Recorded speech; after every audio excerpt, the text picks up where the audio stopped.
From this point on, we're recording everything I say and everything that's projected on the board. So let's start, and I'll try to do this quickly. I don't do very much of anything quickly, though, anymore. Never did. But here's the syllabus, and we'll try to get through it quickly. You know, of course, the class meets on Mondays and Wednesdays, 11 to 1:40. In this room, you're all here, so you all know that. If anyone's at home and hadn't figured out where we were, this is where we are. Okay? My name is Charles Fowler. My office in this building is A265. Now, let me show you on the map here where that is. You're here in this corner classroom right here. You're out the door here and hang an immediate left. Go down this half flight of stairs there, almost to the end of the hall. Don't bump into the wall, nor go to the stairwell. Right between the stairwell and the mechanical room, just like that one, is my office right there, 265. If any of you know where the orientation classroom is, try to call it. Okay? So that's where I am on this campus. Now, another thing. These old buildings, on both campuses really, let me get your name, please. Okay. I remember seeing you, I think.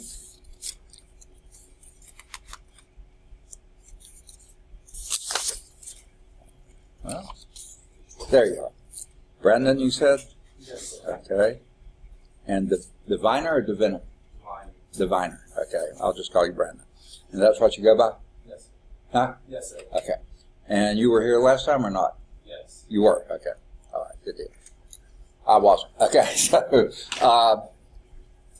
as I was saying, because these buildings, really on both campuses, but especially this campus, are quite old, not well insulated, not really prepared for things. The old AC systems, not very efficient.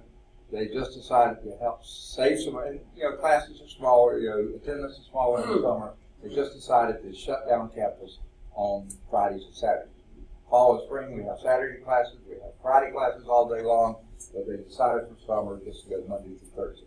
So we're working 4 10-hour days starting next week, not this week, not last week, not the first week in August, but for the rest of June, after this, the first is Friday, but we're going to be working Friday, but then the rest of June and all July, we're only going to be here 4 days. So this Friday only works right here, B122. My office is on the Birmingham West Campus.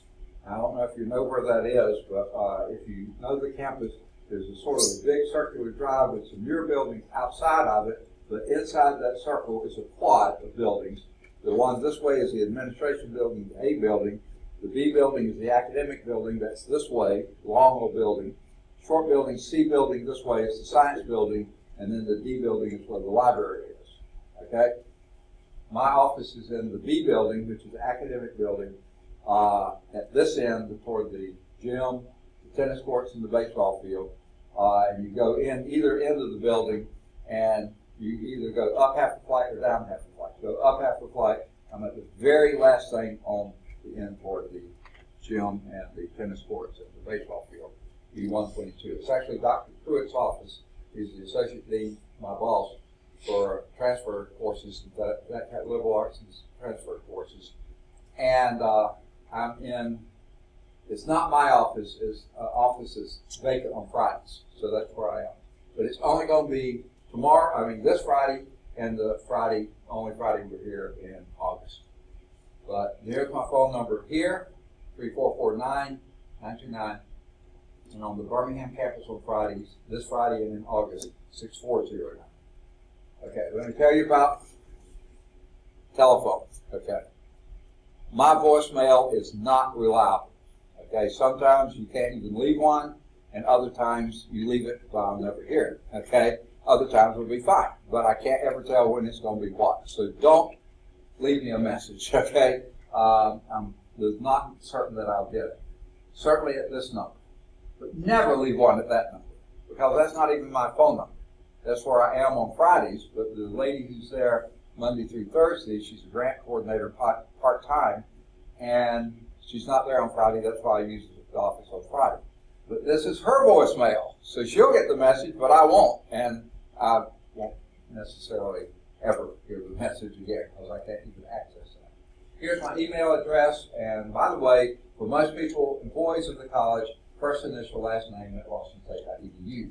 A few people have first two initials, or they specialize theirs, like for whole first name or something, but most of us are first initial, last name.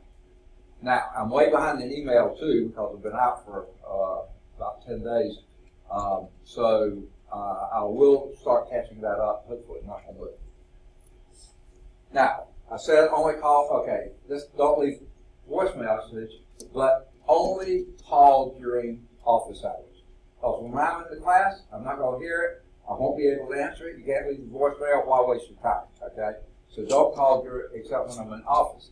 When am I in the office? That's the problem. It was a bigger problem until recently, but Friday we changed the thing. On Mondays and Wednesdays, and in fact all 5 days a week, I'm usually on campus by 7:45.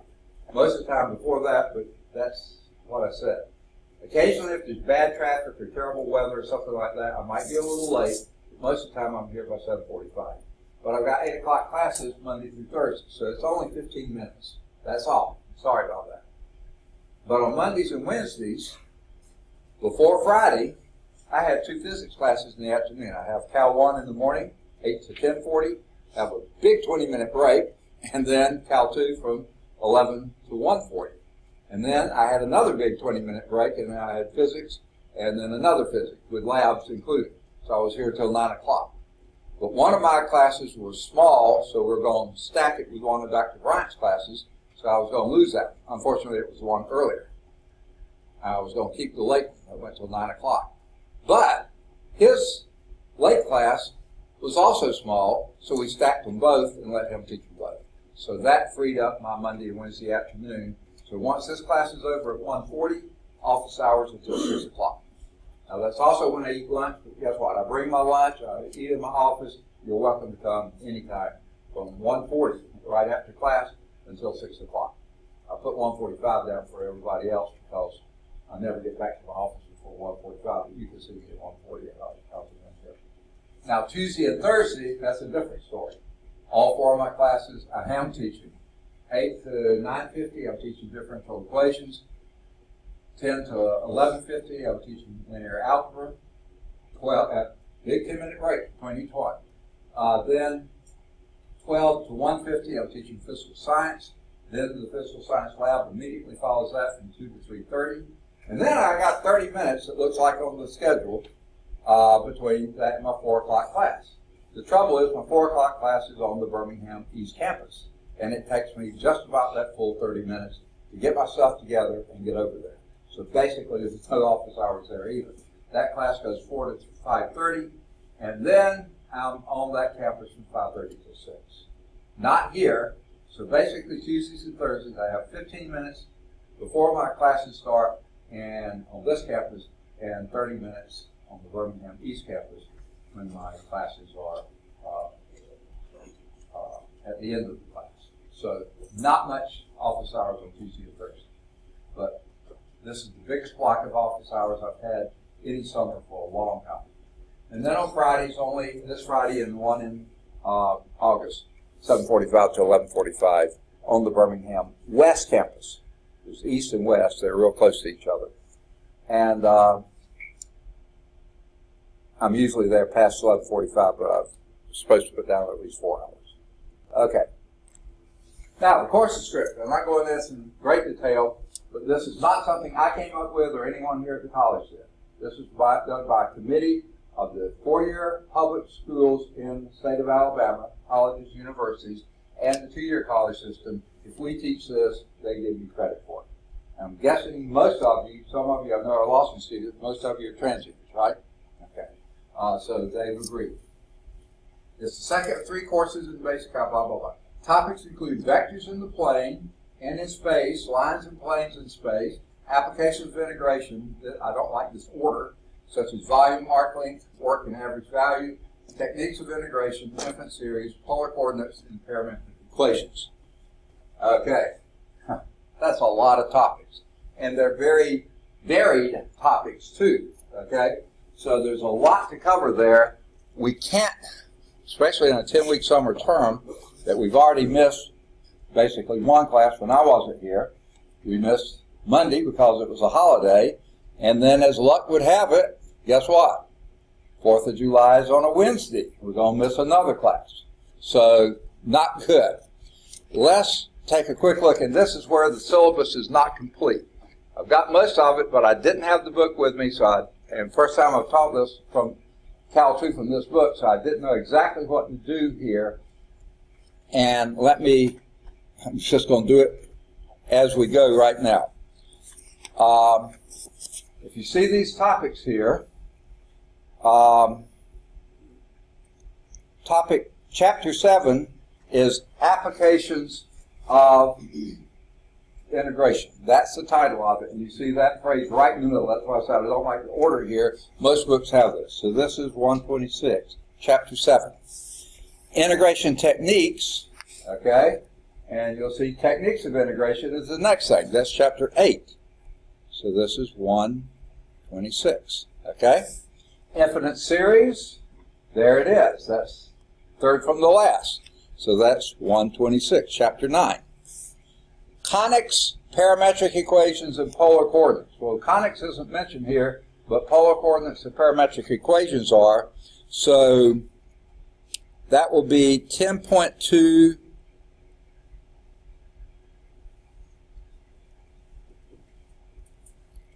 to 10.4. Okay?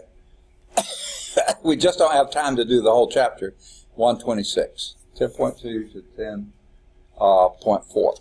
I wish I'd had the book with me when I couldn't have done anything either. Okay?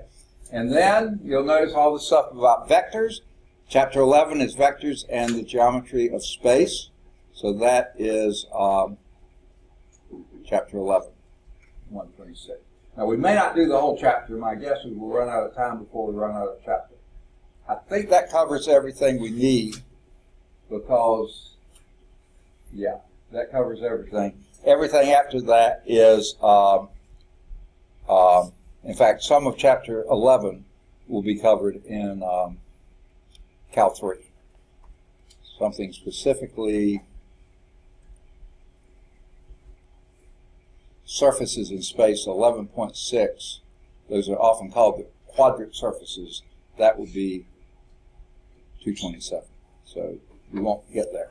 So if we get as far as 11.5, we'll be doing great. Okay?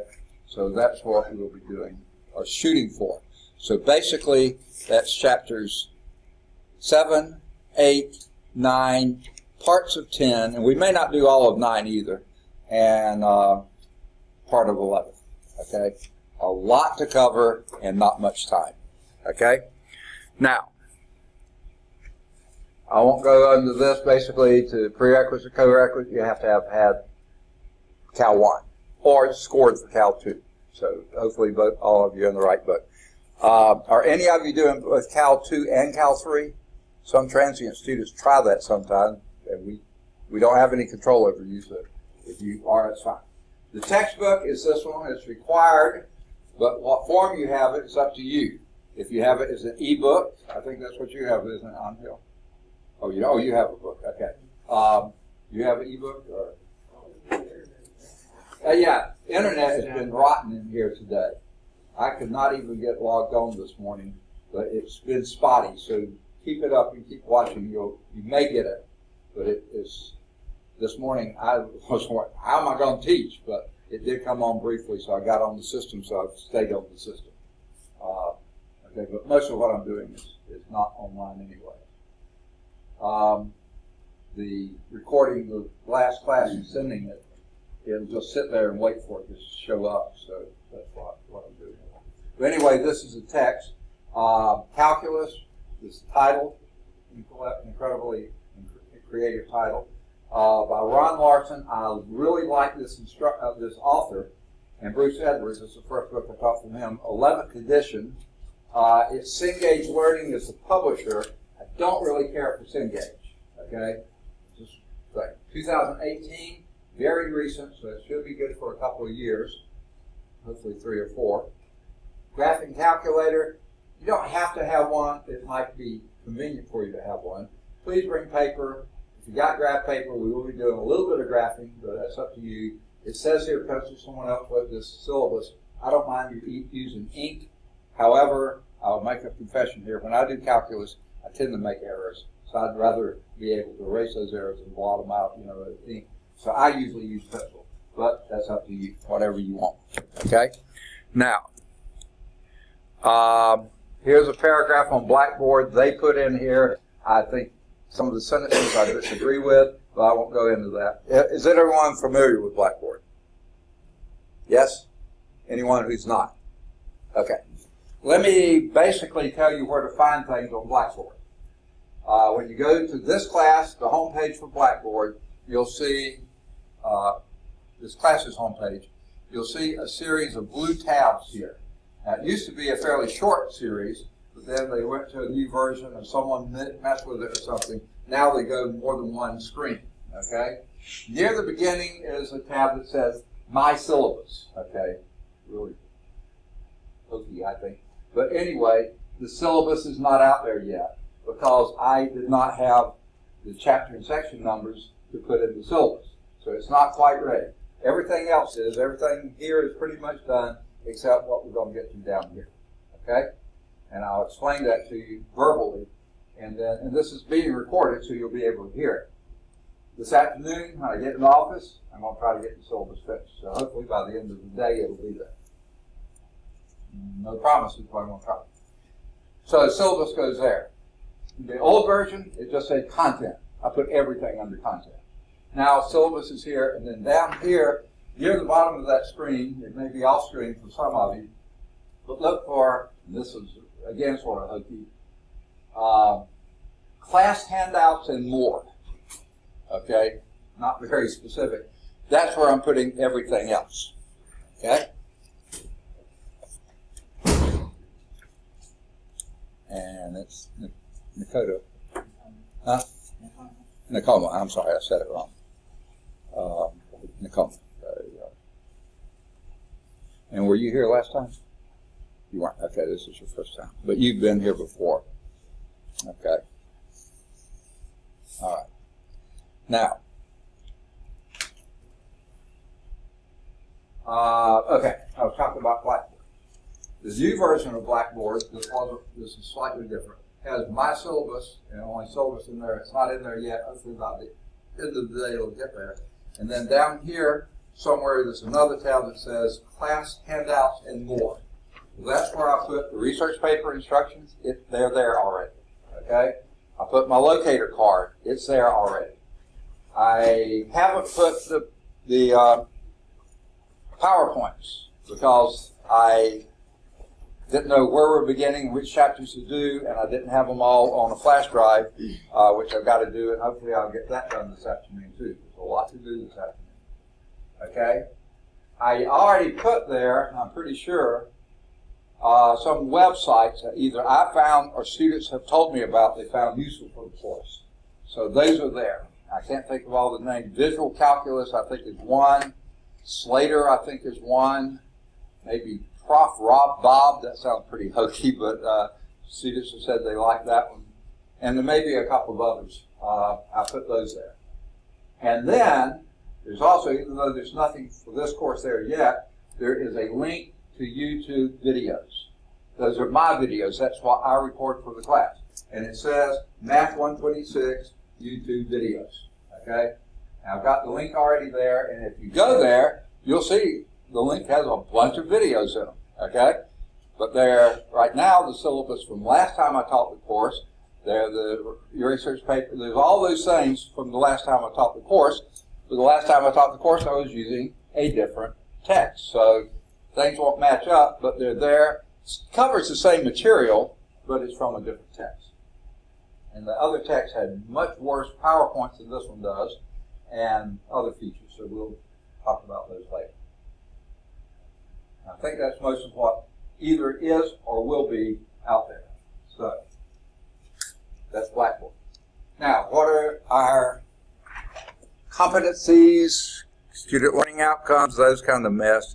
The things like Sachs loves this stuff, so we have to have all this stuff in here. And it's what we do anyway. It's just documenting it. Okay. And I may change the wording of this a little bit, but I think it's going to be pretty close to what we got here. Course student learning outcomes.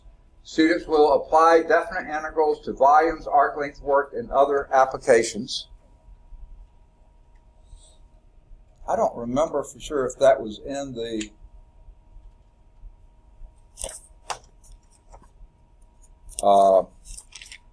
again, this is from the previous thing. Yeah, applications of integration. Yeah, it's all there. Okay, that is chapter 7. Students will apply definite integrals to volumes, arc length work, and other applications. They're all there. Okay. Number 2. And by the way, now I'll change this. That's chapter 7 in this book. I've got to change the titles. That's the things I didn't have, so that's why the syllabus isn't ready yet. Number 2, students will use different techniques of integration, such as integration by parts, trigonometric substitution, partial fractions. That's chapter 8. Okay? Students will work with infinite series, sequences, and series. That's chapter 9. Now, we won't do the whole chapter. We'll do parts of it. Students will solve parametric equations and use polar coordinates. That's chapter 10, or at least parts of chapter 10. And I'll get all this fixed down below. And students will solve parametric equations and use polar coordinates. That's, oh, I'm sorry, that was chapter 10, parts of chapter 10, I said that one. Students will use vectors in the plane and in space to define lines and planes in space. That's really wordy. I'll fix that a little bit. That's basically chapter 11, first part of chapter 11. Okay? So I'll fix the wording a little bit there and get it to match up with the competencies here. Then students will research and write on a topic or computer application in calculus. Now that we'll talk about in more detail later, but everyone will do a short, not a major, but a short research paper. Just get you out of the book into the real world. And we'll talk about that coming up. And then the overall competency will be the final exam. It will not be, I don't think, a comprehensive. It'll probably be the last chapter test we do. So I'll probably take this out, this line right here out, and just your last chapter test will be your final. It will be the final exam you have, right? It won't be comprehensive, just final. Okay? Now, how will I evaluate this stuff? It's pretty simple. Okay? And they have these sentences in there which I think are totally useless, but they do not affect. Okay? Research paper is required for the course. Required. Will count as a test grade that cannot be dropped. Chapter test will be given after each chapter. The lowest chapter test score may be dropped. Okay?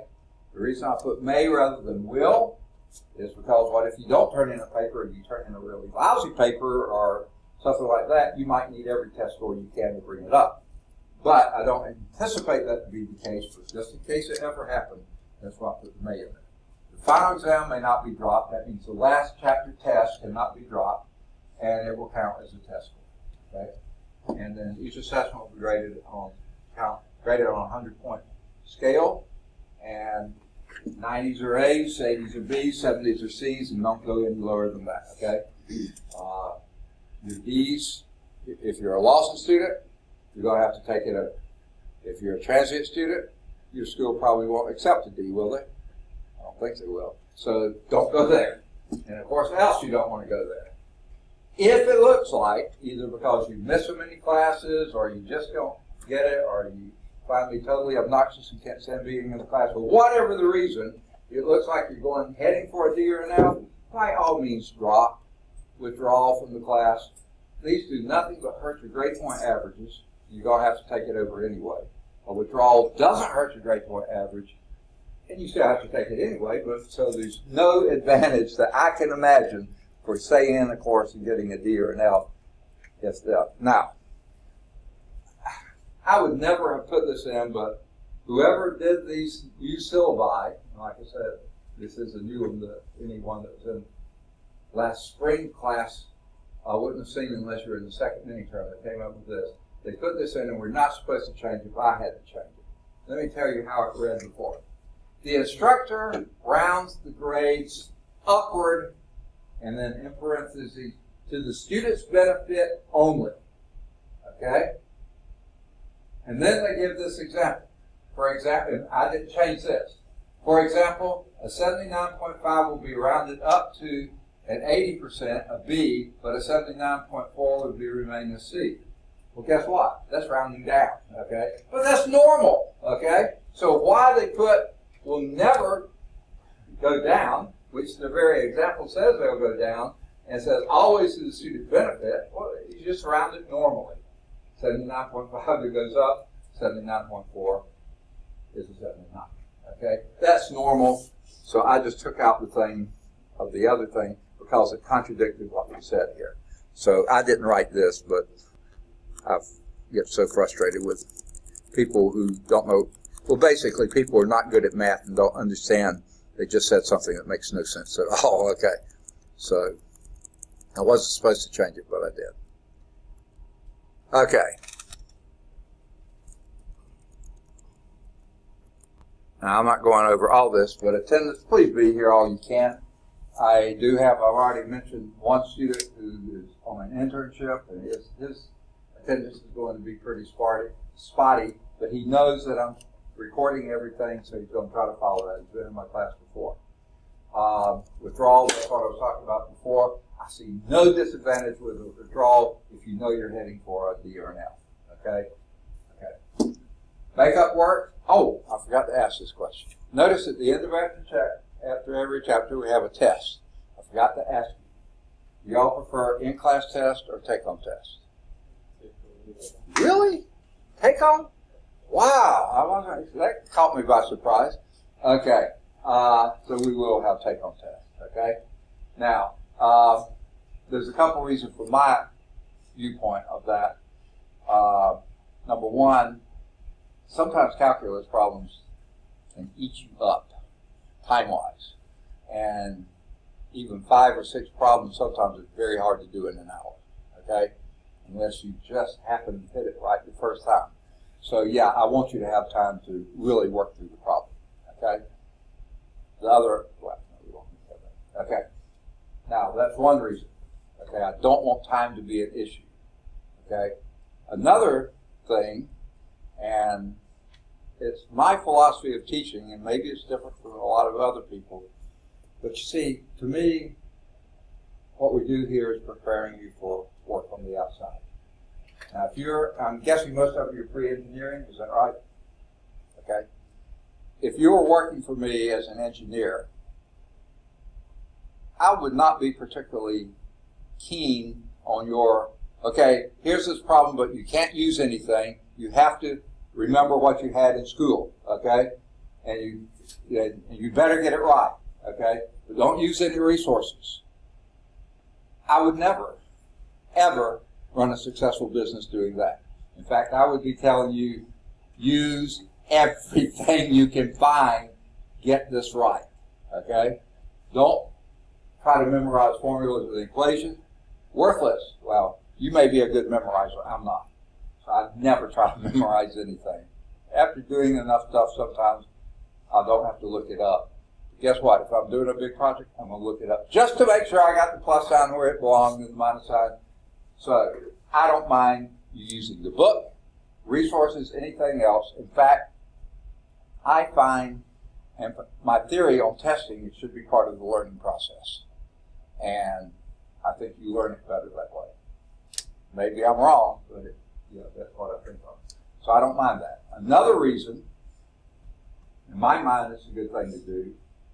We don't have the time for a long test in class. That would be how many class periods would be completely occupied by, and maybe not completely, but partially occupied by doing. We got more material than we can possibly cover, so I want to use the time. Now, so makeup work doesn't make a lot of sense in that context, does it? If you take home test, what's the makeup work? Get the test and do it, okay? But here's what I do want you to do. When I give you the test at the end of each chapter, try to get it back to me within a week. If If you need more time, you got it. You can take it. But here's the deal. Here's why I give you a week to do it. You'll always have one class period in between to ask me questions. Okay? And I'll try to answer it. I don't understand what this question is asking, or what you mean by this. Are you sure this is right? You know, those kind of questions are fine. Now, this question is fine too, but I'm never going to answer it to your satisfaction. Can you do number 7? My answer will be yes. Okay? But I won't, okay? Because it's a test. That's what I'm testing you on, okay?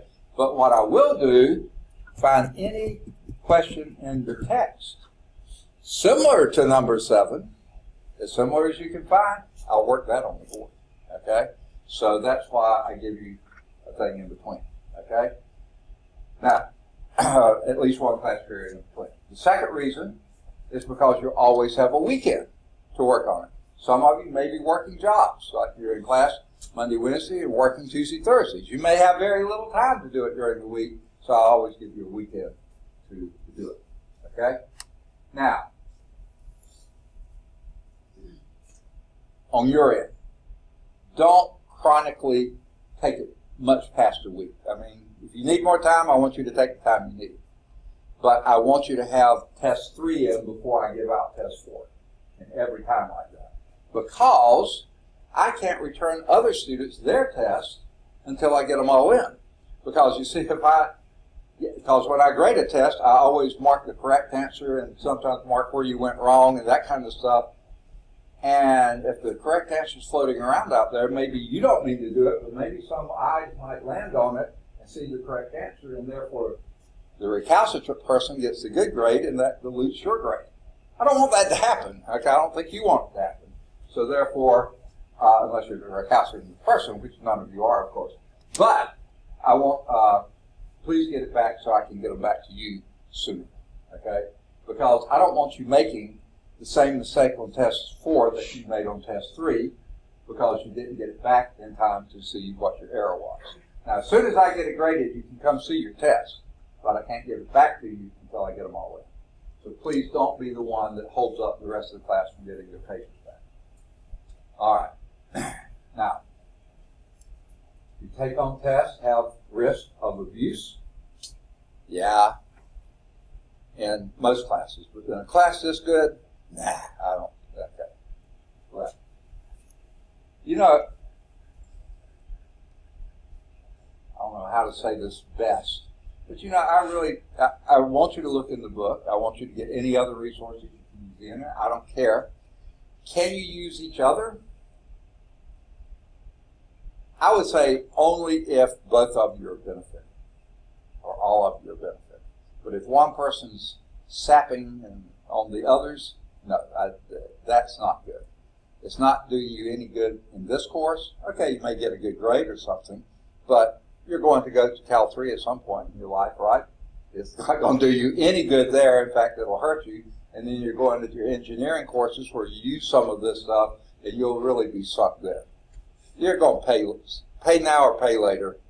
Go on and do the work now. Okay? So please don't abuse it. Okay? I'll just leave it like that. I've already talked about, okay, absences. I think I mentioned that some people are not going to be able to be here. That's why our report, not as good as being here. You can't ask the recording a question, but you can ask me a question. Withdrawal, we've already talked about that. Makeup work, we talked about that. Lateness, I will try to be here right at 11 o'clock. I do usually, because I have nothing from breakfast, which I usually eat around 6:15 or 6:30 in the morning until 1:45 is when I get to eat lunch. Sometimes I run down to the office and grab a bite of something, and if I get caught when I'm down there, I always get caught in the hall. So I try to sneak there as fast as I can. But I'll try to be here on time.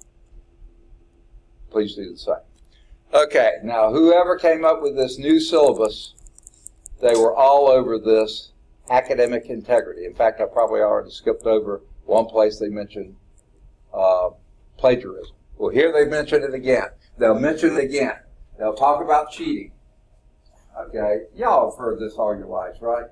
Don't do it, any of it. Read this, go through it, but don't do it. Okay, I mean, read it, but don't do the key. Professional decorum. Boy, this is one that I'm really proud of. This sounds almost embarrassing to say to you who are coming from real school. No. All right. You know, here's how I would summarize this. If you're going to be doing something that's distracting to some other student, don't. Okay? If you need to have your cell phone on or something, go out in the hall. Okay? Please don't be distracting to somebody else. Don't snore. Okay? I don't care if you sleep, but just don't snore. If you feel like please go find another room if you're going to sleep. There's no reason to be sleeping in here. There's a lot more comfortable places you can sleep. Okay? But if it's not bothering anybody else, it doesn't bother me. Okay? This is 2 hours and 40 minutes of class. You know, sometimes my bladder won't hold it that long. Okay? If you need to go, go. I don't care. Okay? Now, if some of you are coming and this is your lunch hour and 2 and 40 minutes, you know, and you need to eat something or drink something to keep from going to sleep, I don't care, you know. But if you make a mess, if you distract others, please don't do it somewhere else. All of you look adequately dressed. Continue that way, okay? If you're distracting to other students, don't, okay? Go change clothes and come back, okay? Sunglasses? Yeah, I don't really care. If you think that way, I won't tell you you're sleeping. I don't care. But if you need them on, if the glare bothers you, I don't care. Hats? I don't care, okay? They're fine with me. I don't know. Somebody put all this in. Earphones, if you don't like hearing me talk, I guess you need. No. Okay. There are college dress codes, all this kind of stuff. M-I-C-E-K? No, I'm sorry. Course concerns. And so, again, this is something someone put in here. Now, this is more like you're having a big problem with me, which I guess could be happening. If you do, please come see me. We'll try to work it out. If that doesn't work, I'll send you to my boss. I'll help you write me up, you know, if you need help, you know. That's what I'm here for. You know, I'm here to help you. So, and you can go as far up, and I'll help show you the way to whatever you need to do. That's all that's talked about there, I think. Now, this is pretty important. I don't want to minimize this at all. Statements on, I knew I was going to do that. Discrimination and harassment. I think I'm in my 21st year or something like that here, almost in this classroom all the time, not quite, but close. 3 different schools. We were Veteran State Technical College at one time, now we're at Lawson State Community College. But generally, I have seen basically minimal, if any of this, discrimination or harassment. Now, that doesn't mean it may not have happened. It just hasn't happened in front of me. So what I would ask you, if you see or even sense that there's something going on in this area, please let us know. Let me know, let somebody here at the college know. We don't want it happening here. This is not what we're here for. Now, I include in this the sort of generic term bullying. To me, that belongs in here too. And I really am serious about not wanting that to happen. Any of this to happen. So just read this and go. Americans with Disability, as you've already noted, I'm hard of hearing, so I'm sort of sensitive to this. If you have any physical or things like dyslexia, so that kind of stuff, which may be beyond physical, or any of those letters, ADD or HD or whatever they are, any of those things, please bring in the documentation. Get it to Dr. Renee Herndon. She's in this building, Office of Disability Services. Here's her phone number on this campus. Ms. Janine McCoy-Jones on the Birmingham campus. Get it to her. Or you can visit our website and request a meeting online. Here's how you do that. Please let us know, because we're here to try to teach you. Any accommodation you need, we're going to try to do. So please go there. You can bring it to me, but I'm going to take it straight to her, okay? Because I don't know. I'm not trained to to handle that, they are, and they're good at it. All right. Here is the college calendar. It's not really the course calendar. This is when, straight off the academic calendar off the website. But I'll put it here so you can see it here. And again, we missed Monday of this week, and we'll miss Wednesday of the 4th of July. So there's a week gone right there. I was out a day. We've already missed that one. So we got a lot to catch up. Okay? When I finally get all this corrected, then this is the last page here. If you can either print this page and sign and date it, or you can type it in and email it to me, either one, whatever you want to do, just to let you know. But it's not there. I don't even have it on Blackboard yet because I've got to make these few changes. Hopefully I'll get them done today. Any questions on the syllabus? All right. Blah, blah, blah. Okay. Now let's go to the research paper. I'll try to do this quickly, but again, I don't do very much quickly at all. Okay.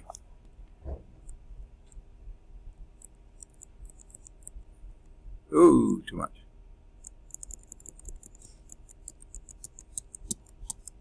Ooh, okay, got it. All right, you choose your topic. I don't care what you write on, just have something to do with calculus, okay? In the scope of this course, you can write on a person, a mathematician, an engineer, someone who's used or contributed to the concept of calculus. It can be written on a theory. It can be written on some phenomenon that is described by calculus, or used calculus, in describing and explaining it. It can be an application. I really like these kinds of papers. Your various engineers, I'm sure, if you can find an application of calculus in your field or in something you're just interested in, it may not even be your field, perfectly fine. Any other such topic about which you have an interest, I want it to be something that's meaningful to you. Or if you just pick a person and write on it, I hope you're interested in that. Okay. Now, here's something else I've added in the last few years, or it could be an internet application. Like I said, I have put on your website, on the Blackboard, some things that students have turned into me, or things I found myself and said, yeah, this looks like that could be useful. If you find something and say, hey, I couldn't understand what the book was saying, and you should help it in it yourself, but, boy, this website really, man, it made it so clear. Yeah, you can write on that, okay? That would be a YouTube video or something like that. You can write on that. Now, what I'd like to ask you to do this week, I'd say have to include next week too, because it's the last day this week. Write your name and the topic you're at least considering now on a piece of paper. I want you thinking about this soon, rather than putting it off till the end of the term. Okay, so write that. Now, since that's going to take up a whole piece of paper, just your name and the topic, here's some things you can have nothing to do with the research paper, but you can also put on that piece of paper. And I'll give you the background of why. It doesn't happen often. In fact, I can't remember the last time it did, but it has happened in the past. I've received either a frantic phone call or actually people coming in, knocking at my door when I'm teaching or in my office and saying, thus and so is in your class, I need to get in touch with them. Usually an administrator, not a student, someone here at the college, okay, employed by the college, say, we got this situation that's arisen, we need to get in touch with them, and the phone number in the system, we can't catch them. We can't reach it. It's a wrong number, or it's not going through. Do you have a better phone number for them? So if you want to give me, you don't have to, it's not required, but if you want to give me your very best phone number, write that down. Now, I'll just make a guess now. I bet you it's going to be a cell phone, isn't it? For most of them, okay? Now, if there's a chance that cell phone, the battery could die, you change service and forget to tell me, or to tell somebody, or it gets run over by a truck, or you leave it at home, or, anything can happen. Your sister picks it up and takes it, and you have hers, or something like that. If there's some chance that might happen, and you want to give me a good backup number, you don't have to, but you can. Mama's landline, whatever it happens to be, you can do that also, in addition to it. Or, like I said, some people work, like on Tuesday, Thursday, because aren't here, and that Tuesday, Thursday happen to be when they're trying to get you, and at your job, they don't want you on your cell phone.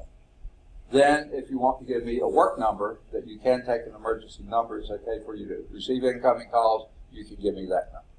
You don't have to give me any. You can give me 0 numbers, 1, 2, or up to 3 numbers. I can't imagine why I would need more than 3. You can, or not, okay? But if you want to give me your phone numbers that would be useful, you can. I won't share them with anybody else unless it's someone officially here at the college. Not another student, but that. Okay. There may be need that I would have to call you. I seldom have had to do that. Usually at the end of the term, if someone hasn't turned in the test or hasn't finished the final, I may look that up and say, look, are you going to turn this in? I got to have grades in 3 hours, you know. Yeah, that would be the only time I can imagine I would be using it, or something like that. Okay. Now, you choose your topic. Get me your topic. Now, you'll need to find at least 1, but 2 or more are better, outside sources for your paper. Now, I've already taught 1 class in this morning, and I ran into 2 really good paper topics. One was Rene Descartes, and one was, I don't remember the other one right now, just in teaching that first course. So the book may be a great source of ideas for your paper, but it can't be the resource for your paper. You have to get outside the book. So that's why I said outside source for your paper. 2 or more. 1 is okay, but 2 or more are better. And the source can be any book, journal, magazine, article, newspaper, anything you can find in the library, or, now get this, legitimate sources on the internet. Internet is a fantastic source of lots of stuff, but unfortunately most of it's junk. Okay? And sometimes it's hard to tell which is the junk. Okay? So be sure it's a good legitimate source. If you have any doubt, run it by me. I'll look at it and say, you know, I'm not too certain about that. Or, no, that's great. That works really well. The textbook is not an outside source. It's a great source of ideas, but not for your paper, but not the source for your paper. Now, you need, and this is what I say, it's not a major dissertation or thesis.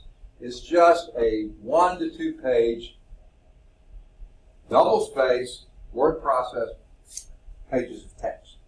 And here's what I mean by that. You don't have to do this, but a lot of people will have some sort of a header at the top, or this is how they learn to write research papers, a title here, triple space, and then start typing somewhere here. What 1 page of text is, will go from this all the way to the bottom, and then on the second piece of paper, so it'll always be at least 2 pages, 2 pieces of paper, it will have to come down at least that far on the second page. Oh, Jeremy decided to grace us with his presence. Glad you're here. Okay. And were you here last time? Oh, yeah. You were? Okay. All right, good deal. All right. Now, so it will always be at least 2 pieces of paper because you've got to have at least 1 page of text. Okay? Now, and please double space. This is single space. I want you to double space so I have room to write and easier to read that. Also use 12 pitch or 12-point font. I don't like it too small. It's hard to read. But I don't like it too big, and then you don't really fill a page. I mean, you may fill a page, but you don't have enough there. So 12 pitch, okay. I don't care what font you use as long as I can read it, and I don't read hieroglyphics or any of those other old English. Keep it something good, clean, and readable. Okay, I listed a few, but anything, there's tons of good fonts out there. Now, you will lose points if the papers are too short, but I suggest that you aim for 1 to 2 pages of text, okay? It's got to be at least 1. Try to keep it less than 2, but guess what? I don't take off points for it being too long. I do take off points if it's too short, not for too long. If you get so interested in your topic and you run over 2 pages, fine. I'm interested too. I like to see you fired up. Now, I've been doing this for at least 15 of those years I've been at the college, assigning these for every class I teach pretty much. And I usually teach this term 6 classes, some terms in many 8 classes, and usually class sizes are about this size or so. So I've sort of had a lot of papers. I've only had this happen like 2 or 3 times I can remember. If someone decided, well, if you can't dazzle them with brilliance, let's baffle them with BS. So that, in other words, substitute quantity for quality. I don't want that, okay? And here's one reason I don't. When you turn in the paper to me, it's 100-point paper, okay? And then as I start reading it, I read every one. As I start reading it, you start losing points for various things if you have errors in it and stuff. So if you turn into me a really lousy paper, really low quantity, but you try to make it real long to impress me, all you're doing is losing more and more and more points. So go for quality, okay? If it's good length, fine. If it's longer, fine. Okay, if it's a good paper, you're not going to be losing points. But don't substitute quantity for quality. It's not going to work in your favor. I'll tell you that. Okay. You can use any format you choose. A lot of English classes teach MLA. If that's what you're familiar with and want to write them, fine. A lot of, especially social sciences, but other sciences will use APA, the American Psychological Association. They came up with a good format really early, and a lot of people adopted it. Some people have modified it a little bit. I don't care what format you use. I'm a member of like 3 or 4 professional organizations. They each have their own formats, and sometimes you get swamped with them. I don't care which one you use. Just the main thing is be consistent. Okay. If you start out blocking paragraphs like I did, block them all. You start out indenting paragraphs, indent them all. But don't indent here and here and then over here. I've seen people do that way too frequently. You're going to lose points for not being consistent. Also, in how you reference your sources. I've seen some people, now I understand books and journals and other things have different things within the same format. But the same thing, like books or a journal article or something, they'll have different formats within different things. You choose your format and then stick with it. I've seen people do this before. Again, not too frequently, but they do. This first source they refer to up here, they may open parentheses, put the author's last name, comma, year of publication, and close it out. And then down here, they're referencing a similar type reference, citation, but from a different source, and they'll open parentheses, put the title, comma, page number, close. Hey, that's not consistent. For the same type of thing, I know what happened, or I think I know. This book that you referenced, or journal article here, it used a certain format, and you kind of use that format when you're referencing it. But when you came down there and went to another one, they may have been on a different format, and you use the one they used. No, that's not. You choose your format, and then stick with it. Okay? Be consistent. That's what matters. And spelling, grammar, all that kind of stuff, you'll lose points for errors there, but you'll also lose points for inconsistencies or wrong content, poor content. So please use hey, by the way, every word processing package I know of has spell check and grammar check. Maybe if you don't, but please use it. I mean, if you got it, use it. And I guarantee you this. I have seen papers come in, I can swear to you, did not spell check or grammar check. Things very obvious you couldn't get around. Sure, I know sometimes some words, they'll put in the wrong word or something like that, the spell check will. Don't choose it, okay? But, yeah, I can guarantee you some of them have not used it at all, okay? Now, when's the paper due? Absolutely by the last day of class. That's not the last day of finals, the last day that we meet as a class covering material, okay? I don't want you to put it off that long, though. I want you to get started early. Turn it in to me early. You'll never have more time to work on it than you do right now, okay? In 2 or 3 weeks, you're going to have tests, you're going to have other things. They're going to eat up your time, okay? You may have vacations, you may have other things. Get started now, get going early, okay? Now, you will lose points. Here's the stick. You will lose points if you submit it after that last day of class. Here's the carrot. If you turn it in the month of May, and unfortunately we only have 2 more days, today and tomorrow, okay? If you get it to me today or tomorrow, you're going to get 3 bonus points. If you get it to me anytime in June, you'll get 2 bonus points. If you get it to me in the first 3 weeks of July, you get 1 bonus point. If you get it to me the last week of class, you just get your score, okay?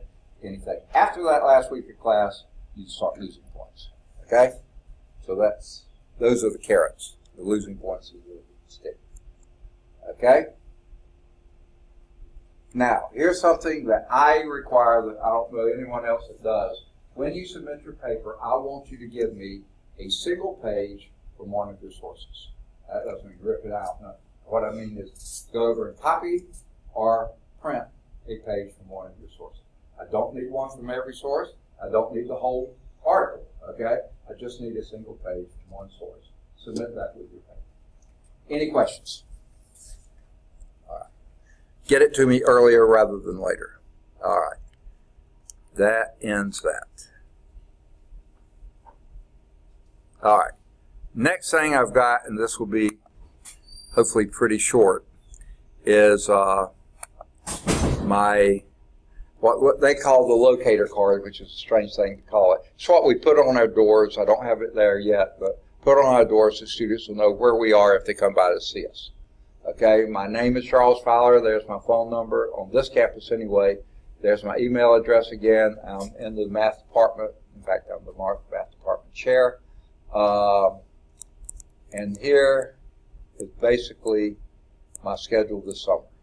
And I didn't know until Friday exactly what it would be, but this pretty much is it now.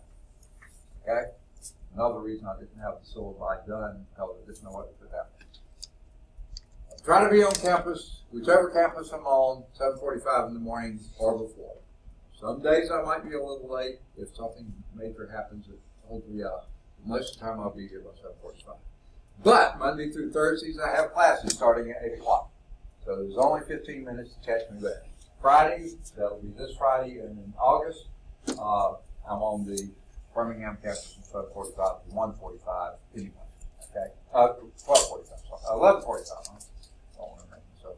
So Monday and Wednesday, today, Cal 1 in the morning, 8 to 10:40, just like this class. It's a 4-hour course, so in a 10-week term, it's a long class. And then I've got a big 20 minutes in between 10:40 and 11 o'clock when this starts.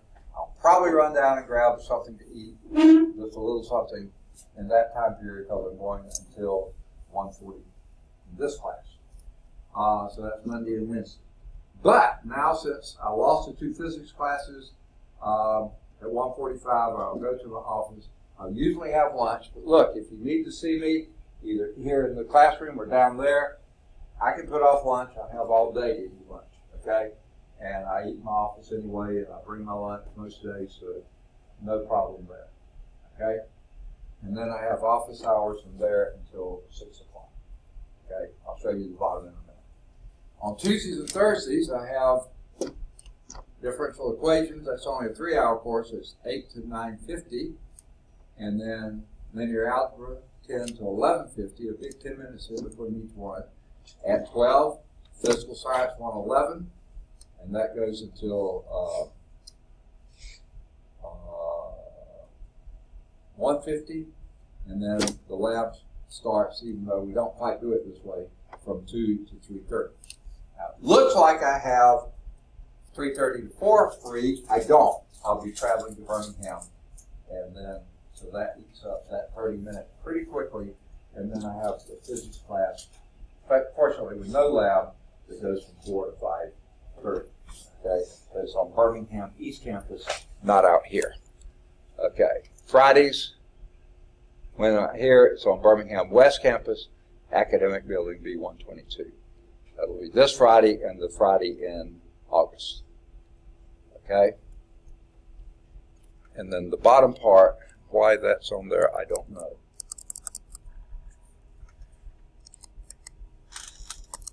I don't know why that's there. Okay.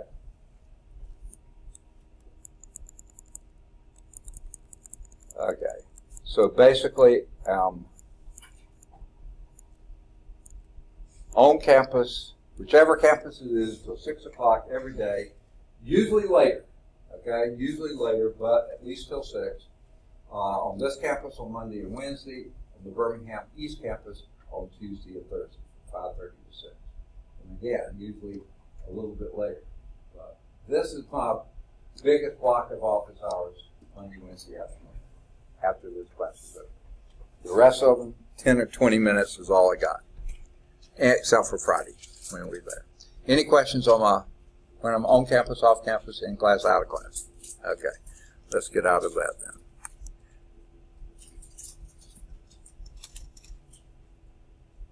I don't think I changed anything, but I'm not going to save it anyway. Okay. I think I'm through with this too. So let me get out of that. There's one more thing we got to talk about before we really get to math. Sorry about this. I've got to switch flash drives is what I'm doing right now. I'm trying to do right now.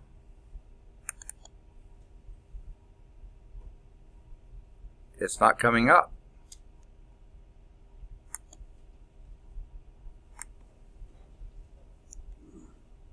Ah, there we go. Good. Oh, this is the one with the lid on it.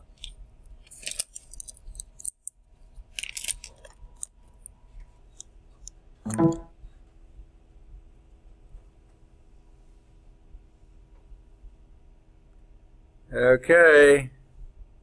Usually it comes up. I may have messed that up, so let me get this.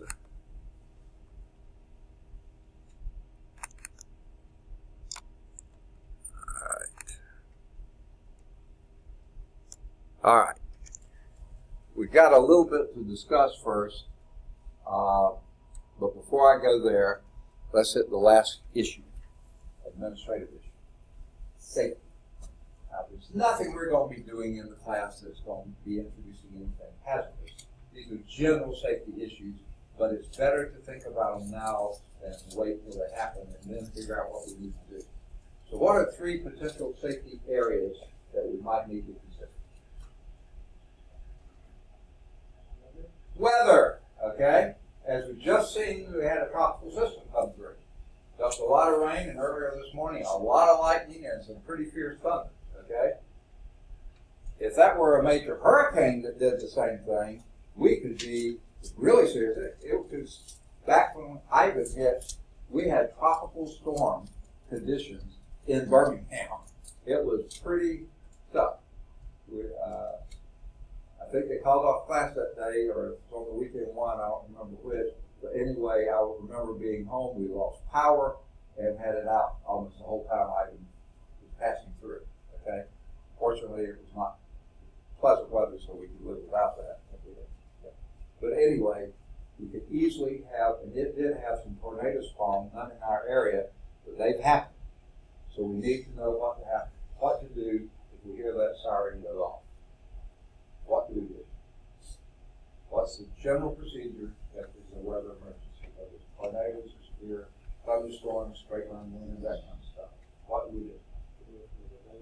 Okay, stay away from windows, and a good way to do that is go interior. But not just any interior. The best place is to go low and interior. So where do we go from here? Okay? Here we are in the corner classroom, second floor here. We go out the door, take a left, go down the half flight of stairs.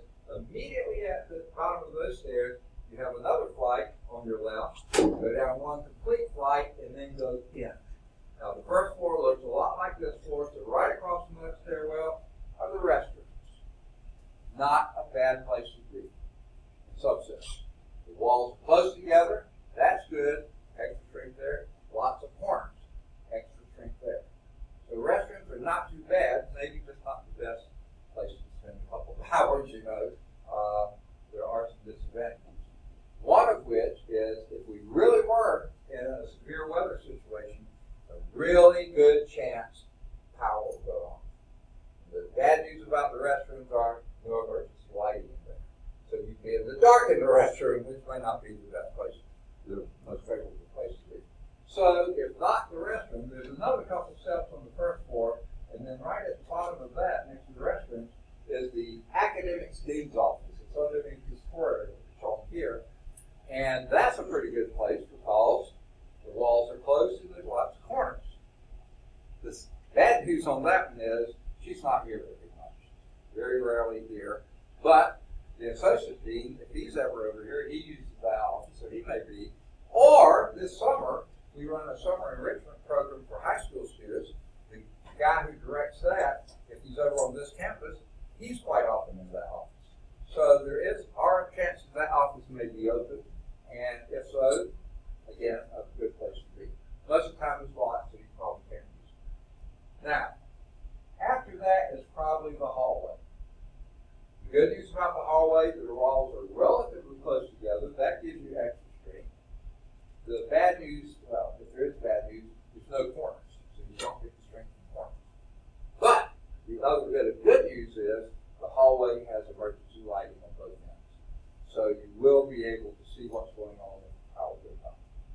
Not maybe ideal, no places to sit. You can sit on the floor, whatever. The hallway is not a bad place. If you need a place to sit, that first classroom past the dean's office is a pretty big classroom, so I wouldn't get in the middle of the classroom. But this wall back here down on the first floor, behind that is soil. No other part of the building back there, soil, okay? So there's no place where the wall is caved, necessarily. That's a pretty strong wall back there. Then the corners are also strong. I just wouldn't get in the middle of that classroom. Doesn't have emergency lighting, but you might get something in the door there. Okay? After that, you go into the library. The glass door is in the middle of the hall here, and right inside the library on the right is a computer lab. And again, smaller than the classrooms, same number of corners with the walls closer together. That's not a bad place to be. Again, no emergency lighting though. And right next to that is what I call the reference room in the library. That's where the globes, the atlases, there's things that you don't check out but you could use as reference material. That room is not bad. It's a little bit bigger than the computer room, but it's all interior. The back wall is against soil and has some corners. Now, it does have bookshelving in there, and if we really had some rock and rolling going on, some of those would fall, but I don't think you have that. That would be more like an earthquake, not thunderstorm. Don't go any further in the library because then, like you said, you don't want to be around windows. And all the rest of the library is exterior. Don't want to be there. Stay there. Again, the hallway's not bad. It's probably where we wind up. So if you hear the alarm go off, now all of you look like good, strong, able-bodied people now. Maybe a few of you might need to wake up, but we can handle that okay. But it could be that sometime this summer you get in a skiing accident or some sort of thing, basketball or something, twist a knee, an ankle, or something like that. You may be slightly hindered, okay? If that's the case, I'm going to be with you, the last person, the slowest person getting out of here. Y'all go downstairs first. I'll be following along at the end, making sure everybody's out, and go down there and wait. Now, here's what you do not do. Tornado, my goodness, my cat's out. I need to go let her in. Yeah. No. Your cat will take care of herself. The worst place you should be is on the road. That's what I for severe weather. Don't. Go downstairs and stay with it, because I'm coming with that last person. I'm bringing the roll sheet, okay, roll book, and I got to call roll when we get down there. If we can't find you and no one knows where you are, myself or someone else has to come up, risking getting hit by branches or glass flying through the windows and risk lives or limbs, okay? We don't want to do that. Stay together. In a short time, they'll let us know what's going on, okay? So there's weather. What other type of emergency might we have? That's sort of external.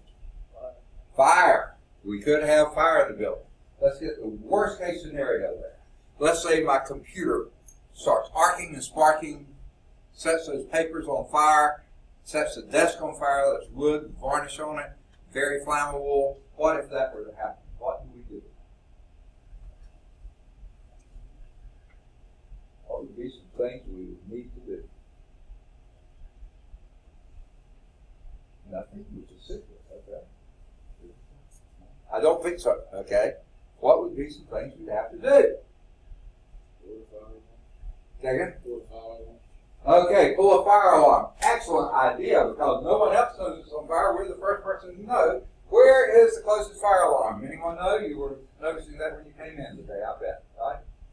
I guess not. Okay? Well, guess what? We're in the old part of the building. All this hallway here, that hallway here, this hallway here, the outside of this down here is newer.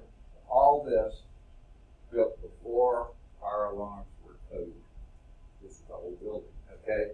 Not a single fire alarm anywhere in any hall you'll see outside this building. So where is the closest fire alarm?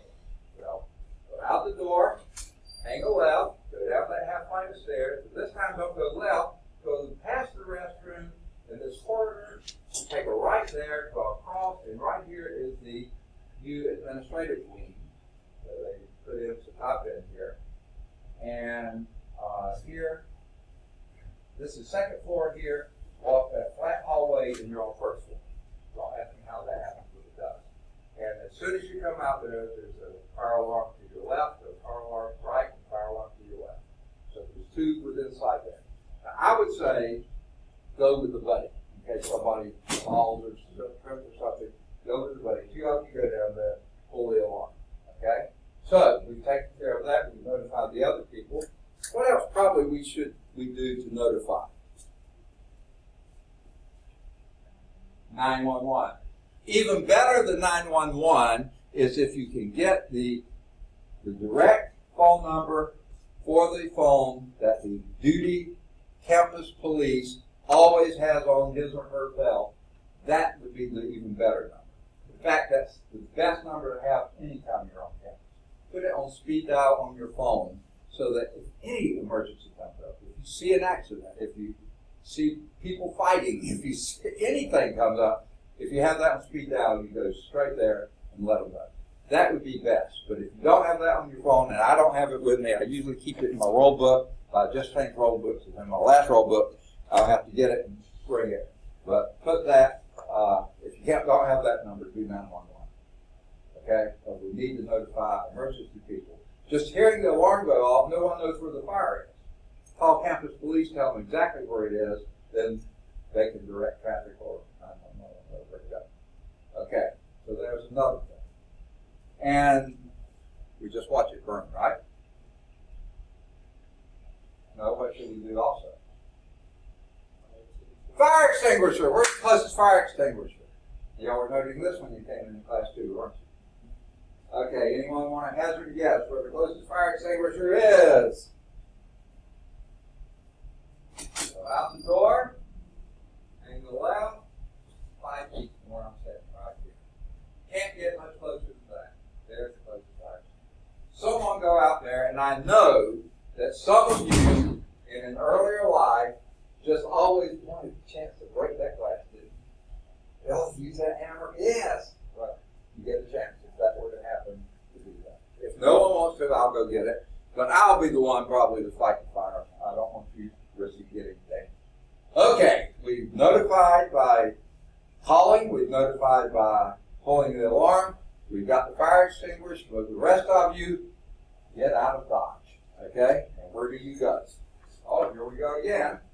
Out the door, hang the left, go down this half flight of stairs there, hang another left, go down the full flight. This time don't go into the building. If you want to go into a burning building or a chemical bill or something like that, get out. Okay? And where do you go? No, we used to say go 75 feet away from the building. Okay? At least that. Into that grassy area. That's what we used to tell students. That way you're outside. If there is an explosion or something, glass goes flying out, you're hopefully outside the range. Now they're wanting us to, they came out with this last year. Here we are in this classroom right up here. This is where you go down and out. The exit is right there. And they want you to go all the way across this grassy area. And it's hard to see, but you see there's a parking lot right across there. That's where they want us to be, in the parking lot. And again, stay together. I'll be the last one out because I may be fighting the fire or helping that slowest person out, that kind of stuff. Taking my roll book with me, and when I get out there, we call roll. So it's not, hey, building on fire, no more class today, I'm out of here. No, please don't do that. Because otherwise, we get down there, I call the roll, you're missing, you don't know if you're in the burning building or not. Someone, maybe me, has to go back in the burning building. A fire professional, somebody looking for you, risking life, limb, health, and stay together. They'll let us know what's going to happen.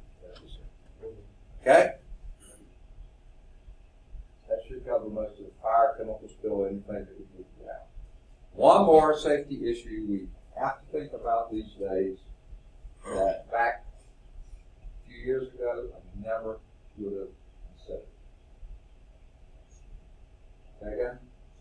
Shooter. Fortunately, it's happening more and more frequently, it seems like. And it's really sick, but we have to think about it. Now, remember, I'm hard of hearing.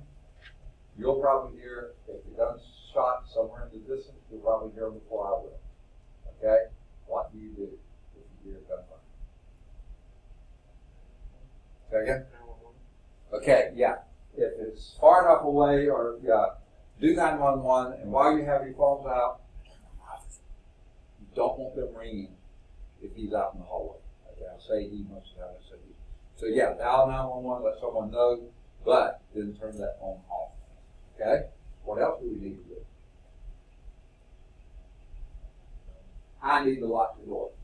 Fortunately, I've got a key for this door. Unfortunately, there's no keyhole in here. Unfortunately, there's no button to push to lock it. I have to go outside in the hall, find the right key, get it in the hole, get it locked, and then don't close the door on me. Let me back in, and I come back in. Close the door, turn off the light, and where do we go? Right back here. Okay, we join you right. The reason you can see in here, maybe shoot through a wood door, don't have trouble shooting through concrete wall. Especially if he's firing from here and he has this little space, he's going to get more back scattered than it's going to come through the wall. But there's a problem. We have another interesting classroom.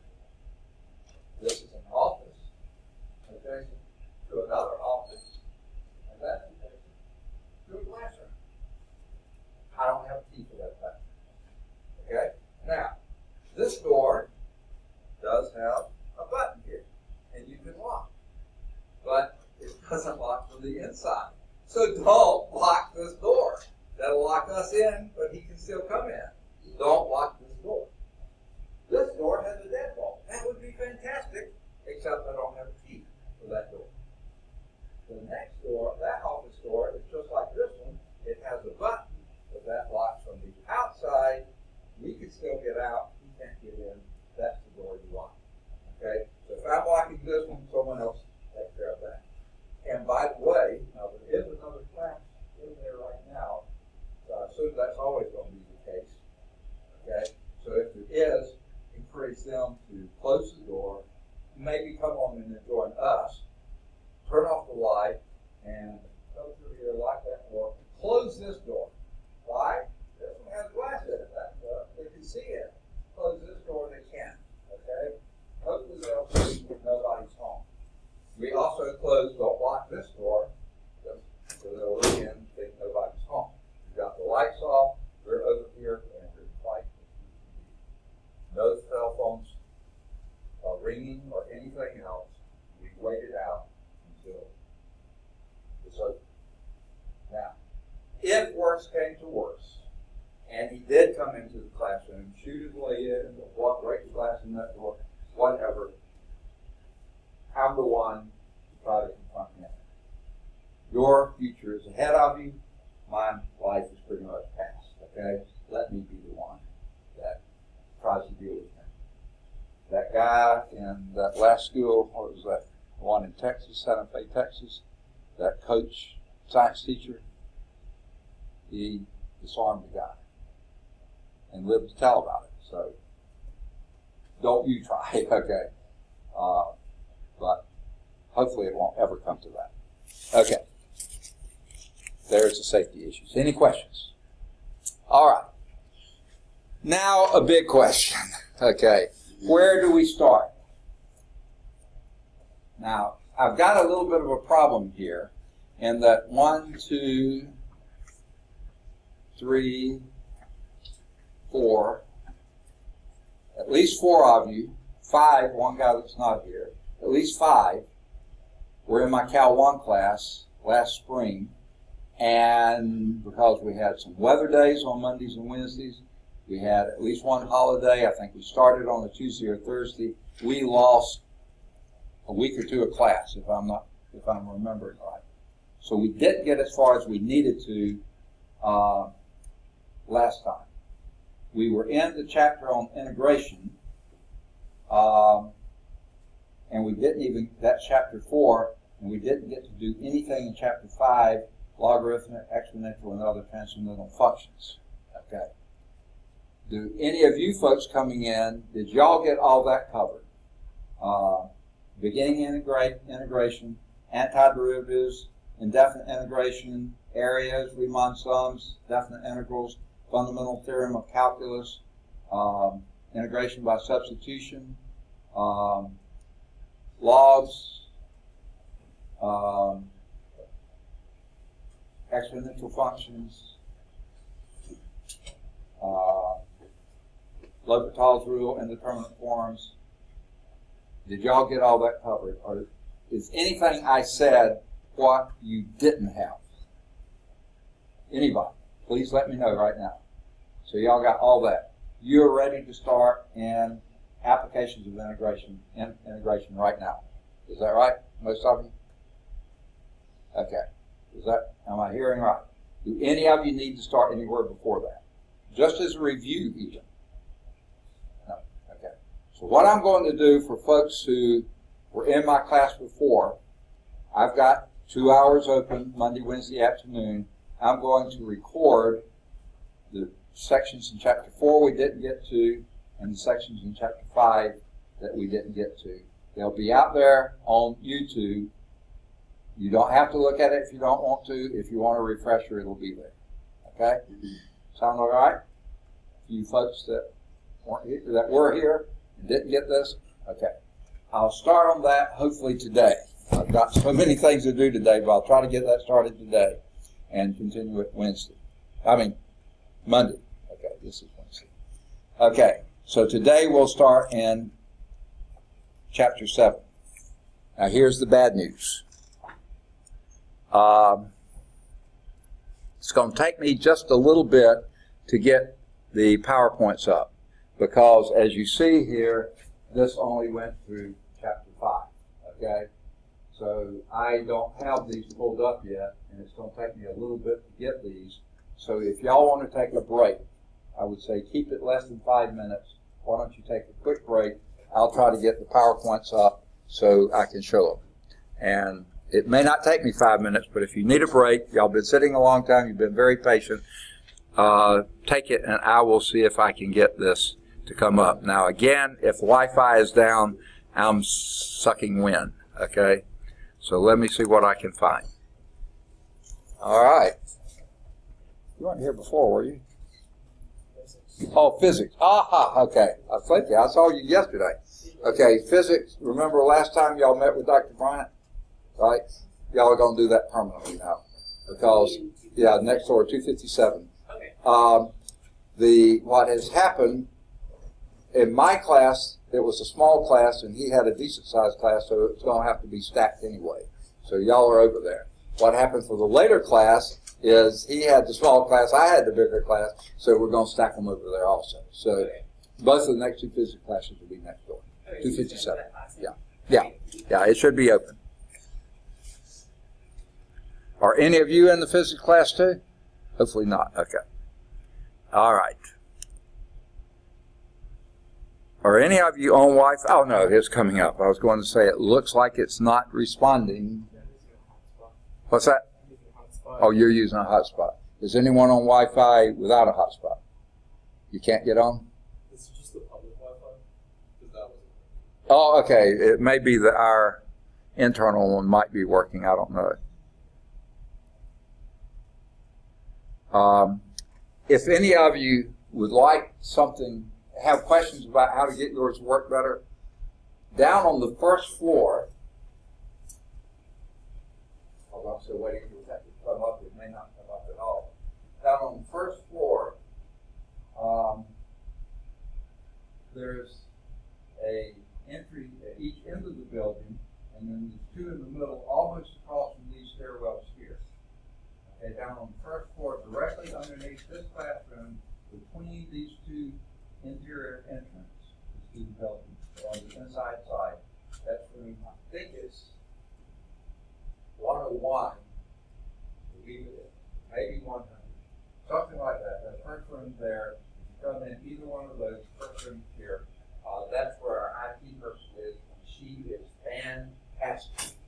She actually speaks English, normal English. She's not some computer nerd that doesn't know how to speak anything else. She is fantastic. She's the most agreeable, pleasant person. She knows everything inside out. And then Ms. Jamie Glass, she'll help you if you can't get on or if you need to get on. As far as you know, is it just public Wi-Fi to get on, or is there? That's you'll have to ask her that. I don't know. I don't know if you can get on the same one I'm on, and I can't even. Hey, it did come up. Okay. What's that? Password. When you get on as a password, you don't know that. Or instructors. Okay. Well, I don't know the password because it goes on automatically. That's why I can't help. She might be able to, and she might be able to tell you the best ones. Okay. If there is one, then it may only be public. I don't know. Do y'all know that? What you get is public only, or do you have a? Only one we get is public. Oh, is that right? Well, then I should have even sent them down there. Sorry. To them. Okay. Let me see if I can find.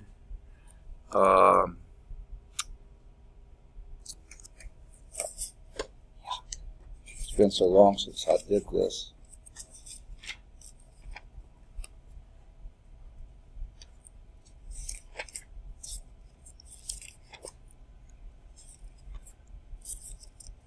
Student instructor resources.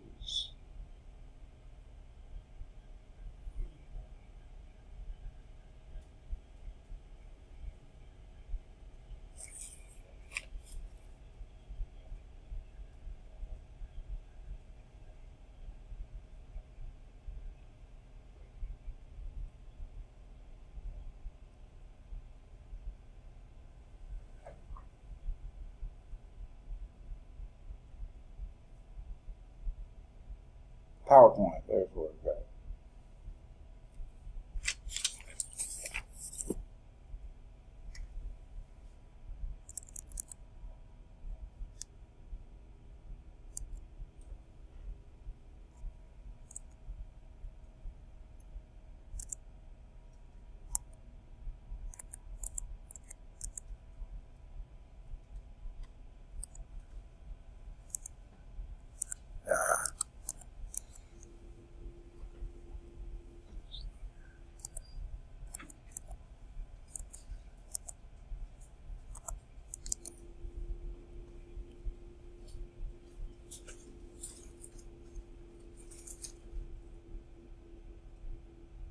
It is dreadfully slow.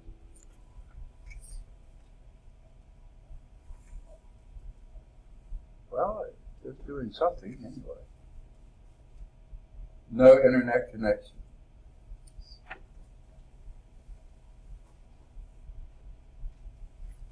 Okay.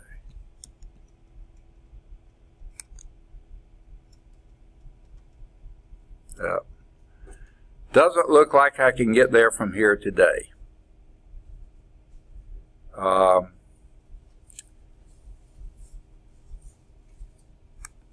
Okay, I'm going to try one more thing.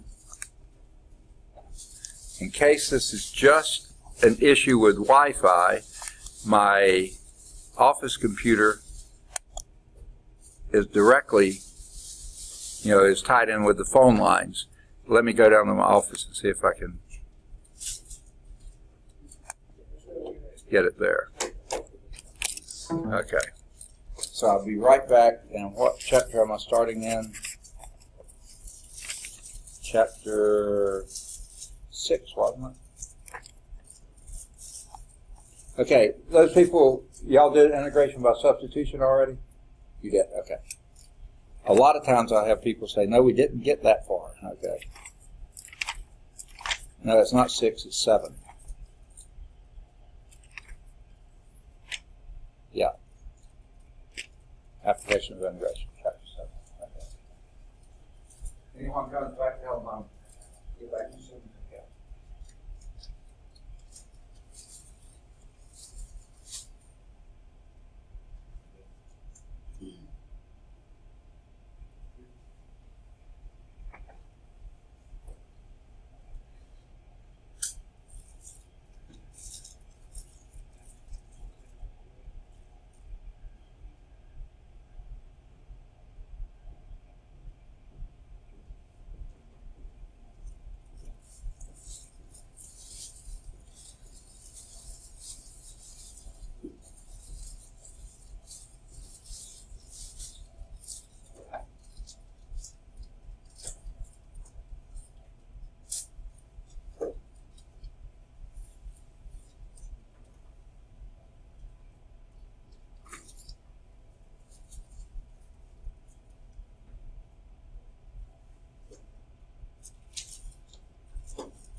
Yeah, he what? Is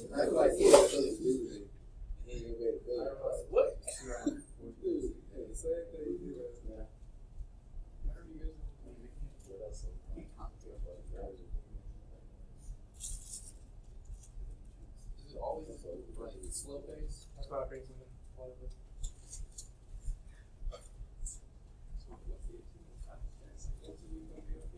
So I'm supposed to be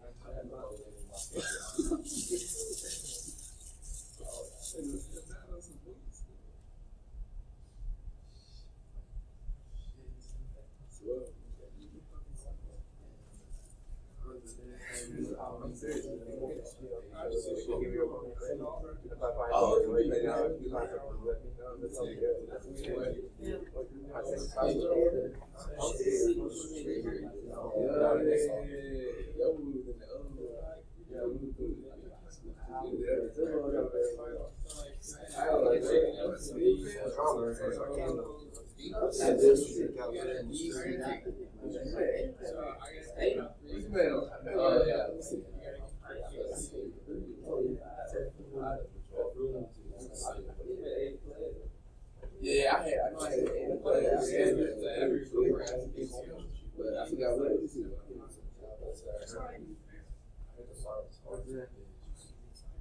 It was a bad grade. Yeah, it was great. no, I'm good. I think that's not very good. I'd be advised, man.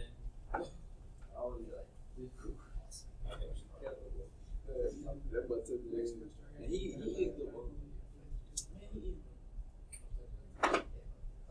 No, you had to see him. I had to see him. Well, because he was like, how you engineer? I didn't see him. Well, you missed a couple of your answers. Yeah. Because you do all of them. Yeah. You did that. Yeah. So I like, I think my grade was like this.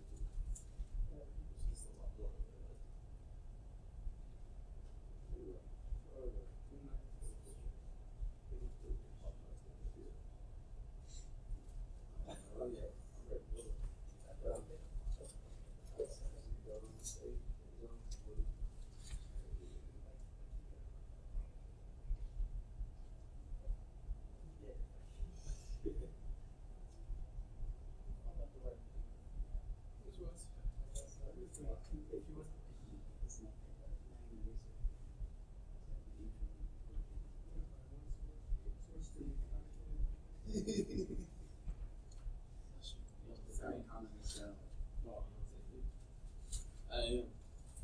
I'll tell you.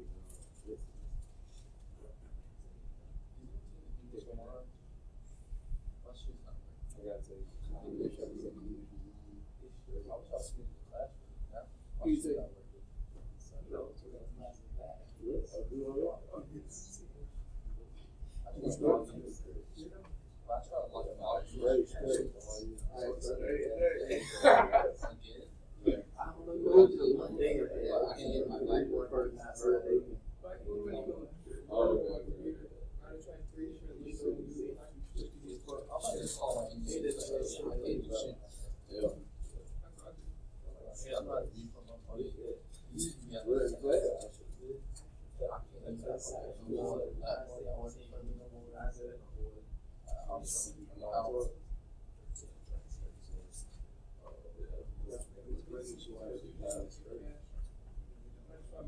They got 8 and 9.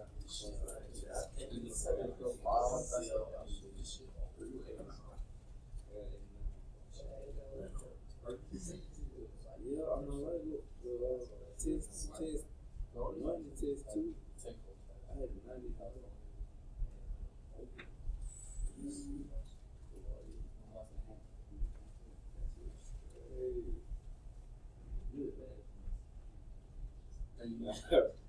I think my I'm here now.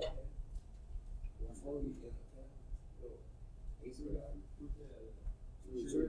Yeah. I was gonna say all of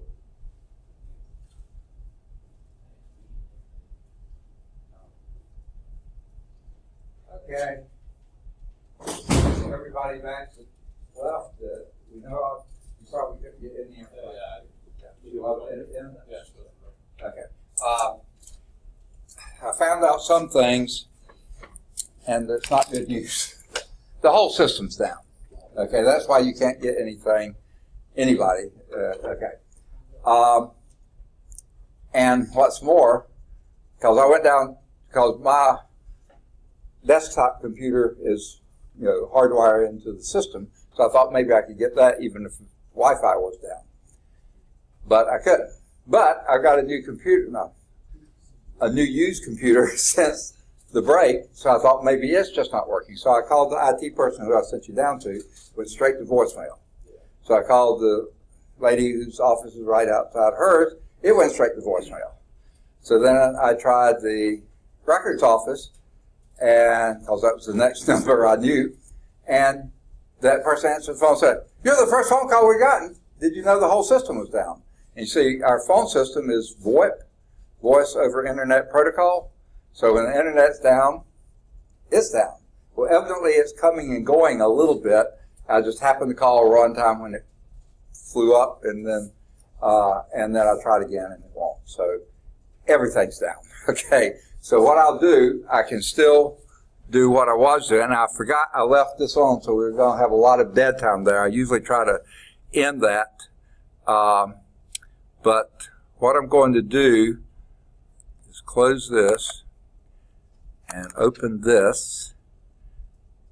This is all within my computer, so I should be able to do it. It came back. Well, not quite. It did this yesterday. It gave me the place where we were last time, slide 2, but it doesn't have the PowerPoint there. It doesn't make a lot of sense. And see, that's what we get. The PowerPoint isn't here, but there's where we left off, okay, if you can get the PowerPoint up. And what I did last time, I think, was try to joggle its memory by, it says it's running, so let's see when I close it if it'll come up now. No. So do I try it again or wait a few minutes? Okay, I'm going to end it and try it again. Maybe that'll... There it comes. Good.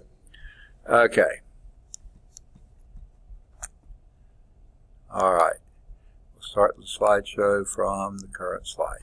What I'll do is everything on this. It'll still record. No PowerPoint, but we'll go from here. And where did I say we're going to start? Chapter 7, wasn't it? I hope somebody has a better memory than me.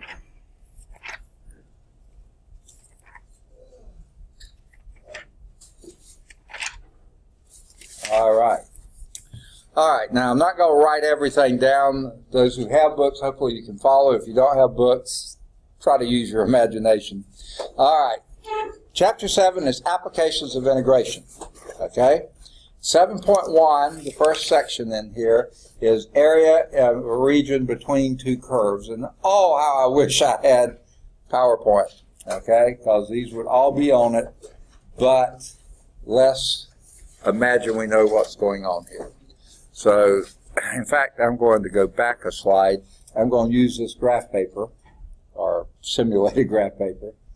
And let's imagine we had a curve that looked, let me get my pen activated, okay, a curve that went something like this, and something like, whoops, that's not what I want.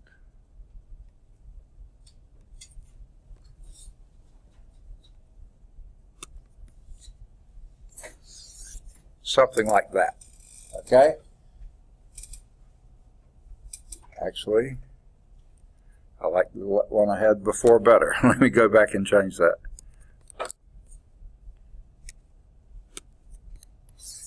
Okay, something like that. So here we have a region between two curves. Okay? Oh my, just by freehand drawing, it looks like they intersect here and close to here, okay? But we're not really interested in from those things. We're really interested in the intersection from here, which I think they're going to call x equal A, to here, which we'll call x equal B. So we're interested in this region right here. Just this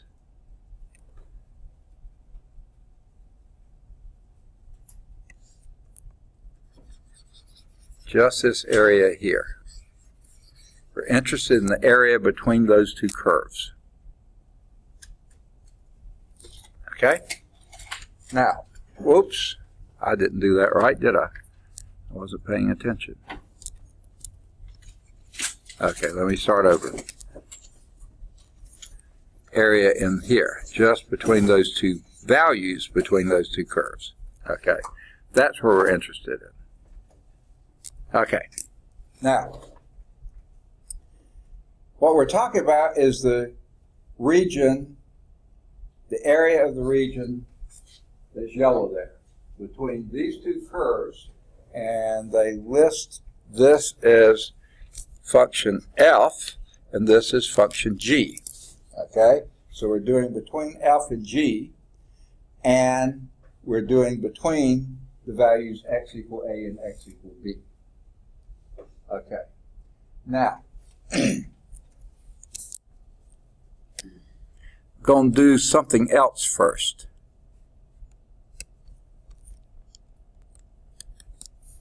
I'm going to extend this downward here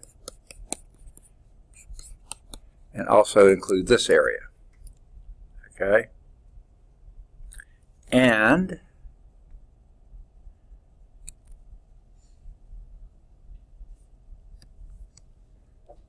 I'll try not to make this too messy, but it is getting pretty messy. We'll do that as well. Okay. Now, if we want the yellow area here, what we have to do is do the green area, which is all the area under function f, and subtract from that the area under function g, between these limits. Okay? Now, for those of you who were in my class last time, we just were hitting on this when we ran out of term. So if this is really confusing, try to hang in there. We're going to see what we have. Okay? Now, what we're talking about then, this is going to be an integral. We're talking about the integral between x equal a and x equal b, x equal a to x equal b, that covers this part, of the area under this curve f, f of x, minus, subtracting off the orange area here, g of x, okay, and then our increments here are dx, okay, so f of x is up here, g of x is down here. What we're doing, what this is effectively doing, is say for any delta x here, we're taking the area in this strip, and the length of this area is from this value minus that value. That's the length, right? F of x minus g of x times your dx, which is the thickness of that strip, and we're integrating or summing all those strips between A and B.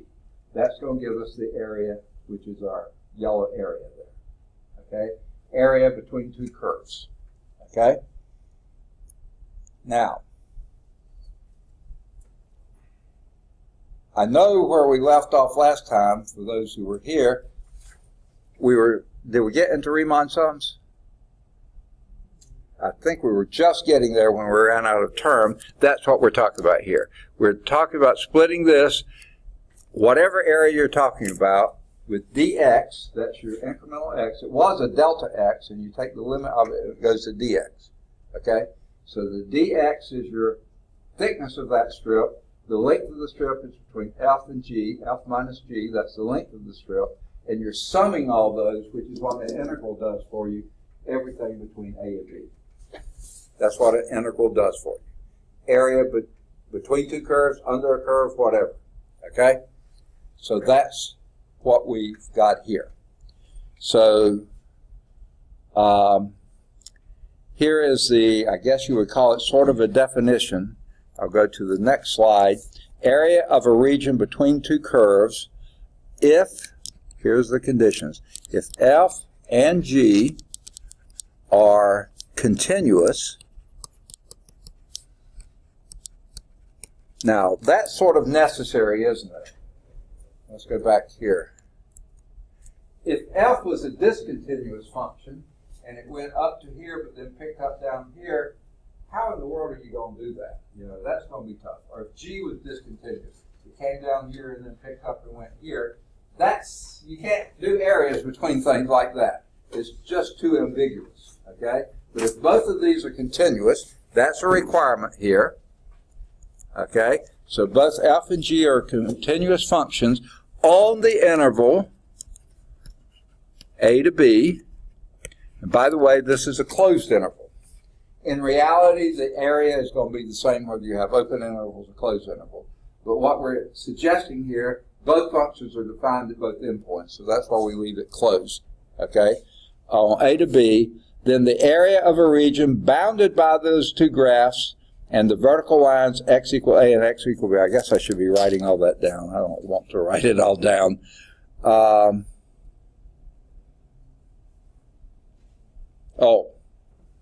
I have left something out here. If f and g are on a and b, and, okay, g of x is less than or equal to f of x, for all x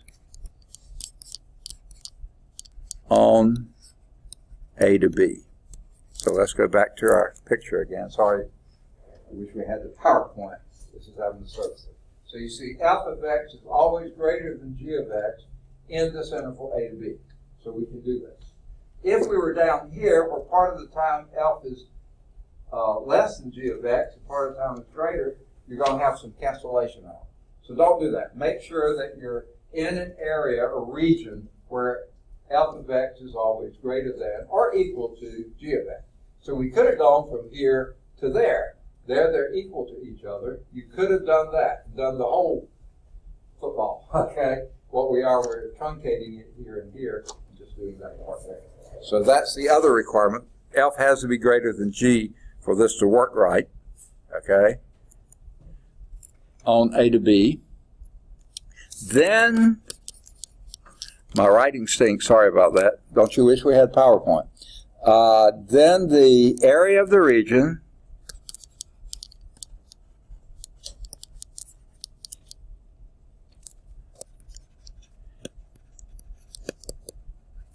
bounded by the graphs of f and g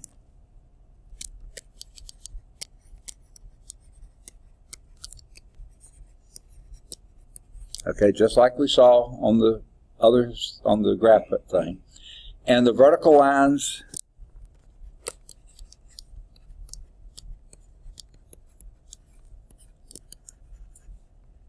x equal a and x equal b, vertical lines there, is that area is the integral or the summation of all those infinitesimally thin little strips from a to b of f of x minus g of x dx.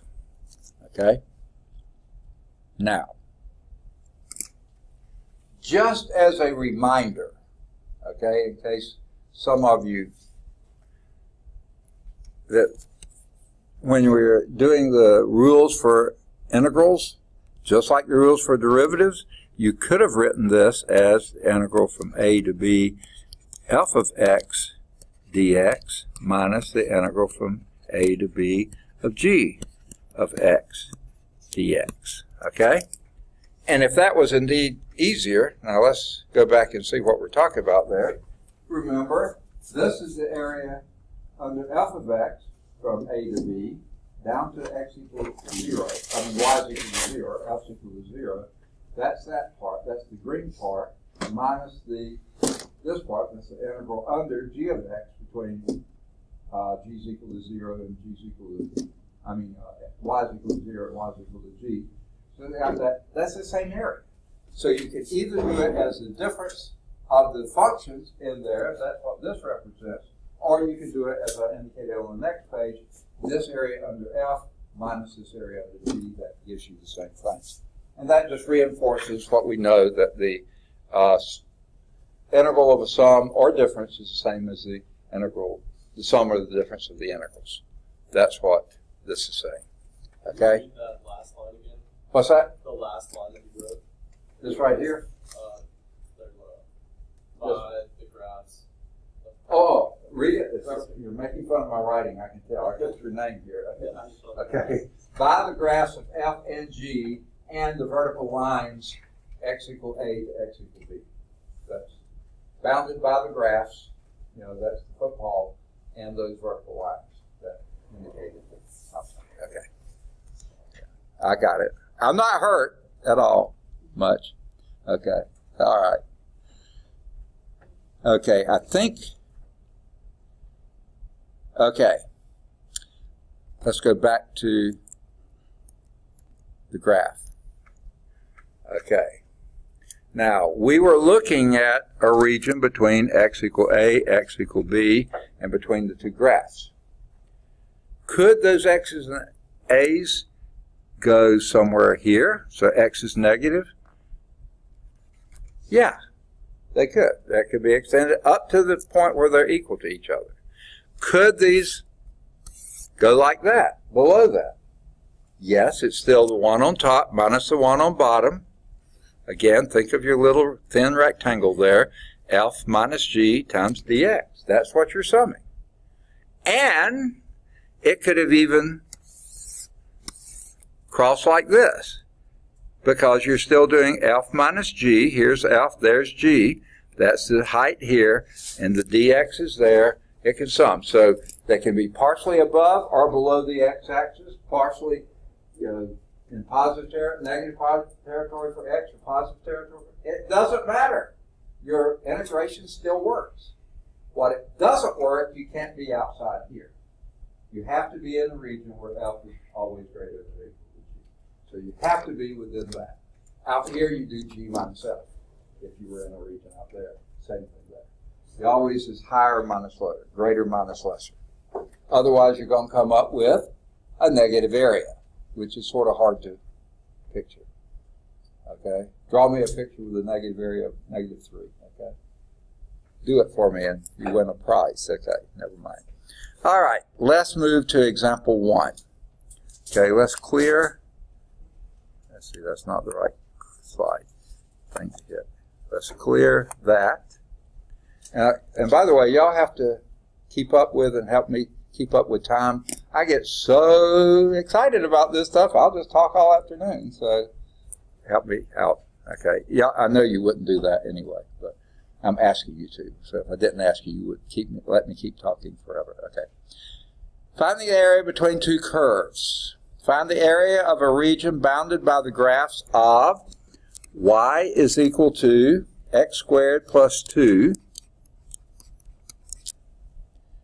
and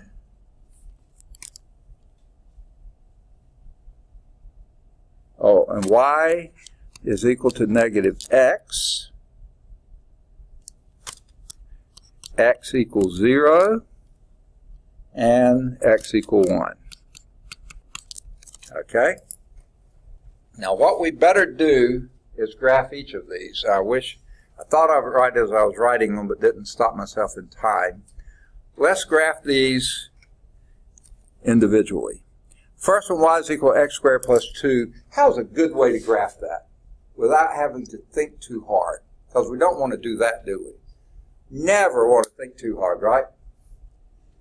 So what would be an easy way to graph that? There's several ways to do it. How would you do it?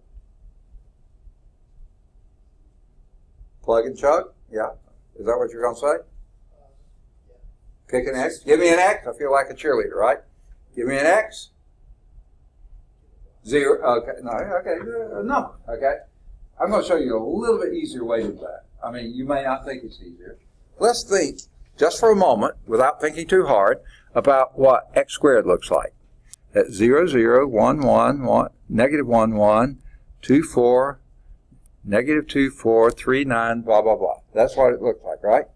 Okay, that's a parabola that looks basically like that.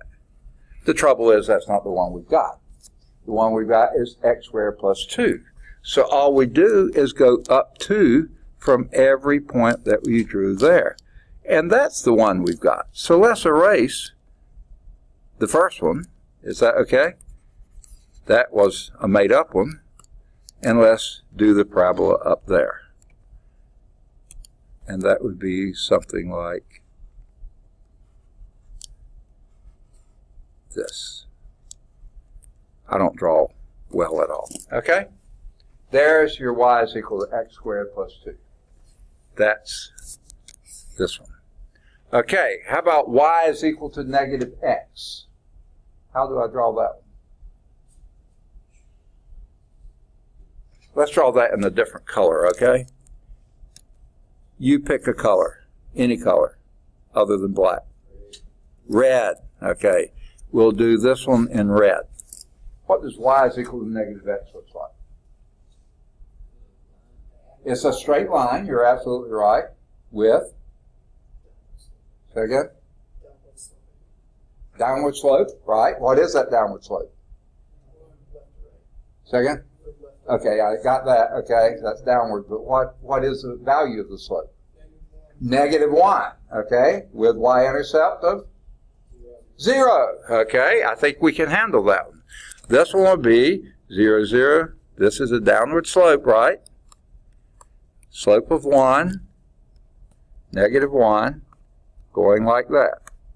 Would you agree? Yes. So this is basically y is equal to negative x. So here's a part of the bound. There's part of the bound. X equals 0. Where is that? What color you want that to be? You tell me. Yellow. Not going to show up too well, but we'll give it a shot. X equals 0. How do I draw that one? Okay, x equals 0.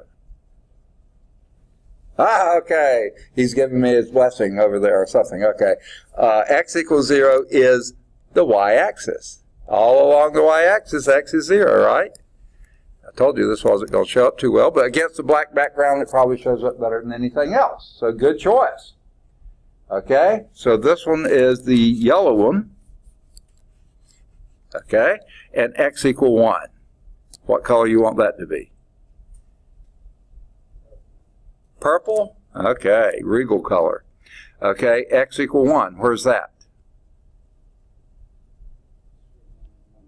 Say again? Okay, it's a vertical line at x equal 1. So this is your, that line. Okay, so our region that we're interested in, give me a color for that. Green, okay, we'll go with dark green. Here is the region we're interested in. That one right there. In between the parabola up here, the straight line here, those are the two vertical lines there. That's the region we're interested in. Now, where would you take your D's and where would you take your values? You could, of course, take DY's here, and you're going from this one to that one. That would work really nicely here, but then up here it changes. So probably don't do DY's, let's do DX's. Here your DX's are always between, oh, I didn't draw it far enough. Am I still green? Yeah. Okay. That's the region we're interested in. Okay. I didn't go below the x-axis I needed to. Okay. So here's why DY's wouldn't work well. You'd have one set of DY's here, another set of DY's there, and then another set up here. That's too much work for me.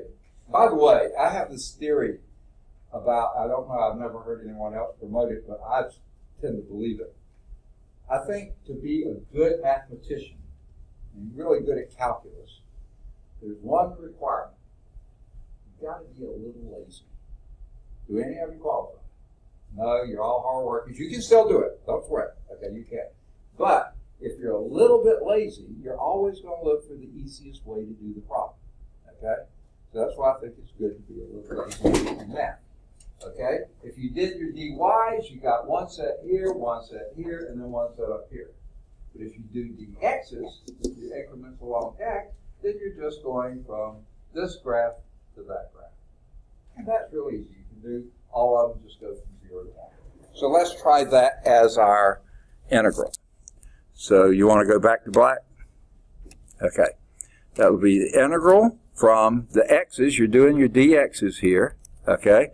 So the x's are going from x equals 0 to x equal 1. So you're going dx. That ties that together. These are the limits for that. And then your f of x, that's your top value, is going to be x squared plus 2 minus this y here, the bottom one, the red one, and that's going to be minus a minus x. Okay? Well, let's clean that up a little. That'll be the integral from 0 to 1 of x squared. What's minus a minus x? Plus x plus 2 dx. There's your integral. Are we through? No, you got to evaluate the integral, right? Okay. Now, how do you do that? Taking an integral is the same as doing an antiderivative. I know we talked about that, right? So what's the antiderivative of x squared? X cubed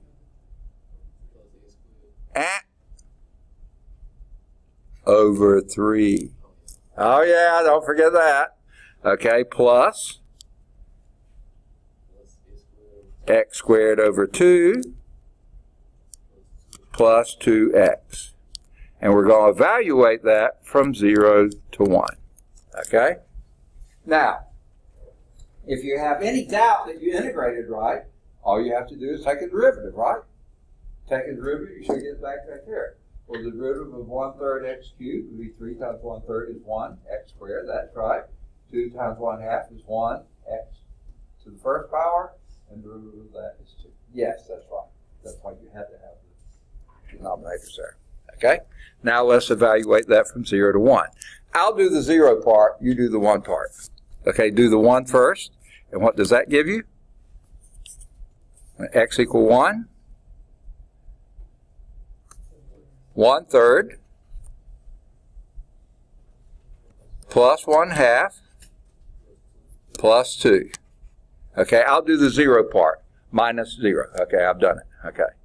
Y'all okay with that? Okay. Now, what does that give you?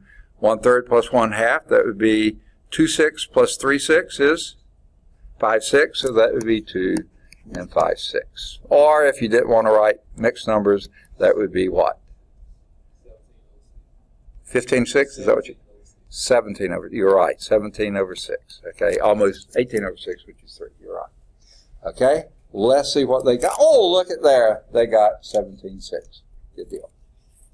Any questions? Okay, does that make sense? All right, way too easy, isn't it? Have y'all done it before? Oh, you have. Sorry about that. We're starting here. Okay, review. Okay, get over it. So let's clear this out of the way and move on to area in a region between intersecting curves. I thought we just did that. Okay? Oh, I see what. I just erased it, but they said that one, those two curves didn't intersect. The parabola and the line never intersected, so you needed the other two limits there. But if you wanted everything between two curves, then you have to find out the point of intersection. So find the area of the region bounded by the graphs of f of x is equal to 2 minus x squared and g of x, let me go on and pick a color. You pick the color. Help me. Red, okay. G of x is equal to x. Okay? Let's first plot the black F. Now, we could do the same thing we did before.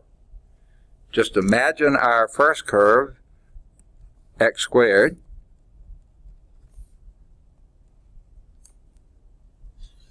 we're going to erase it in a minute, so I don't care if my lines are really ugly. Okay? But we're going to negate that. What does that do? That flops it down here. Okay? So that's what we've got. That's what the negative does. So I'll erase the top part. We aren't going to use that at all. But we also have something else. We're adding 2 to it, aren't we? So that moves it up here. Add 2 to each value here. And that's what we've got. Okay?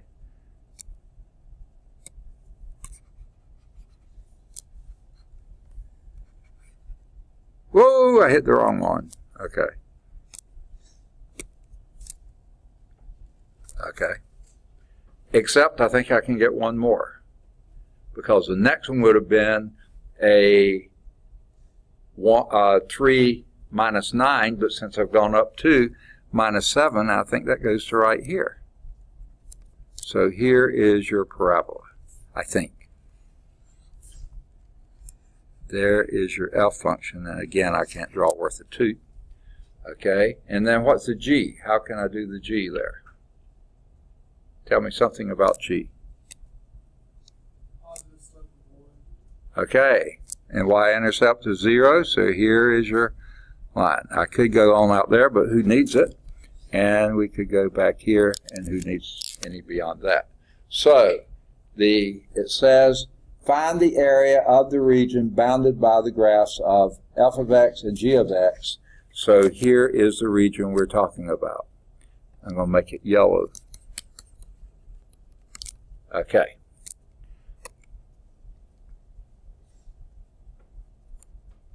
Okay. Now, again, you get to choose. Do you think it would be smart to do your increments of dy or dx? dy, you would be going from this is the greater than that, so you'd be going the difference between these two all up here, but then here you go the difference between this one and that one, which is a pain in the neck. And I'm way too lazy to do that. Okay? So let's do our x's, and you're going from x equal, it appears now to be x equal negative 2 to x equal positive 1. Now that's by my ugly graphic. And yeah, we know it's true.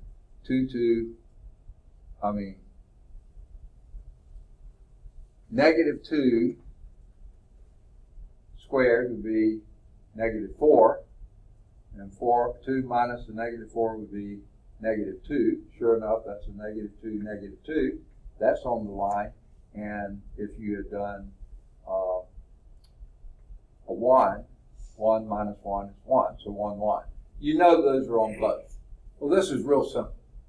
But what if it was a really complicated one? What are we interested in? We're interested in the values where those two are equal. In other words, where 2 minus x squared is equal to x. And you'll see we'll get the same 2. So how would you solve that equation?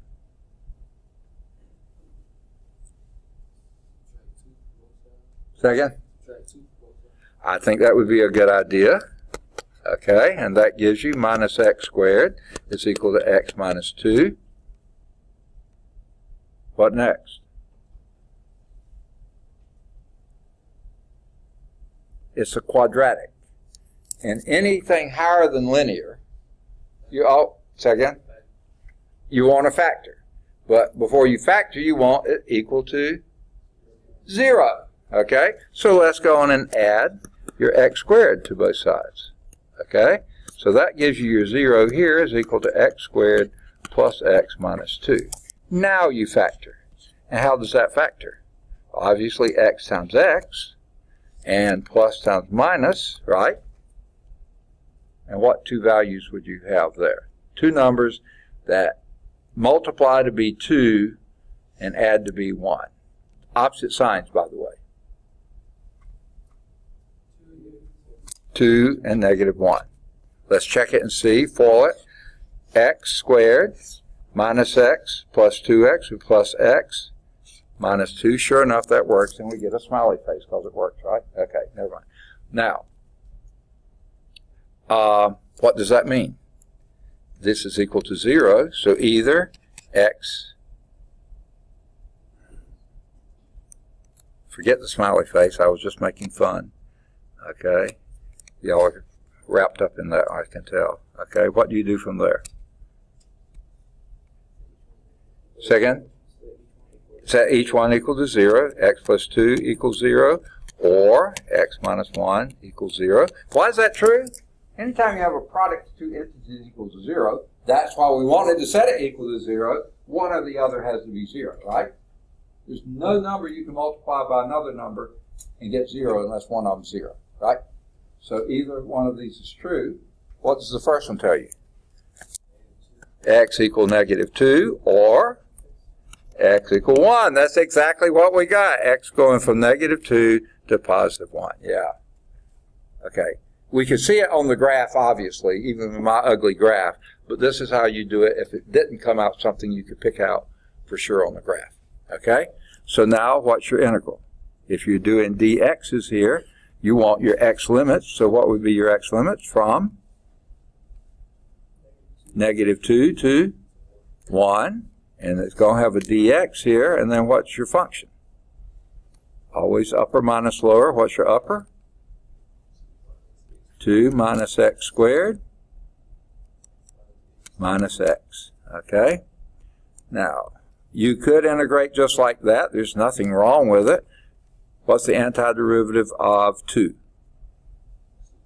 2x minus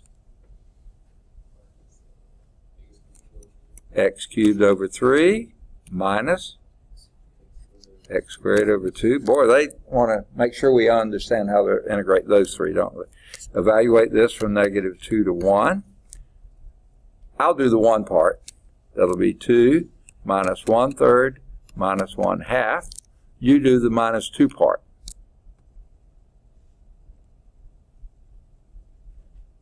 Okay, for those of you in my class that may not have hit this, here's what you do. Minus, put it in parentheses, the same thing with the minus 2. The first one you put that number in, that's what I did. 2 times 1 is 2. 1 cubed is 1 over 3. Minus 1 squared is 1 over 2. Now you do the minus part here. Minus 2 times a negative 2 minus a minus 2 cubed over 3 minus a 2 squared, a negative 2 squared over 2. Okay? Well, this, just like before, that was 5/6. 2 minus 5/6 is 1 1/6, which would be 7/6. That's the front part. Now you have a minus out front, and what's inside here is a negative 4. And then you have a minus. Now that minus came from up here. Okay? The minus is because it's the bottom number here. That's where that minus came from. This one came from there. This minus came from 2 times negative 2. Okay, minus. Now, what is negative 2 cubed? Negative 8 cubed. I mean, over 3. And what is, and minus, and what is negative 2 squared? 4. Positive 4 over 2. Okay. Now, here's where things get really hairy. You have to watch out for these signs. They're out there to trip you up. That's what they're there for, is to make you make mistakes, okay? So be very careful with them. The first part was 7/6 minus, and let's go on and do all this. I wouldn't normally do it this way, but it's okay. That'd be a minus 4 plus 8/3, right, because minus and minus, minus 2, right? Well, minus 4 minus 2 would be a minus 6. It's 7 6 minus a negative 6 plus 8 thirds. Okay? Well, how many thirds is negative 6? How many thirds is 6? How many? A little louder? No, thirds, how many thirds is 6? You have 6 pizzas, I think in terms of food, okay? And if I divide each pizza into thirds, how many thirds of pizzas do I have? 6 pizzas, I'm going to cut them each into thirds. 18, yeah, that's 18 thirds is 6, right? Right? Okay, that's not that bad. So this will be, I'll put it minus 18 thirds. You mind that way? 18 thirds. So minus 18 thirds plus 8 thirds would be what? A little louder? Negative 10 thirds. So this will be a 7 6.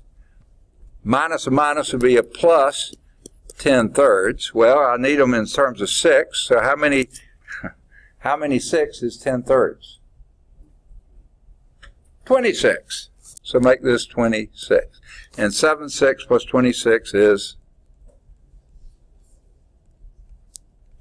not that hard. 27 6, which can be reduced to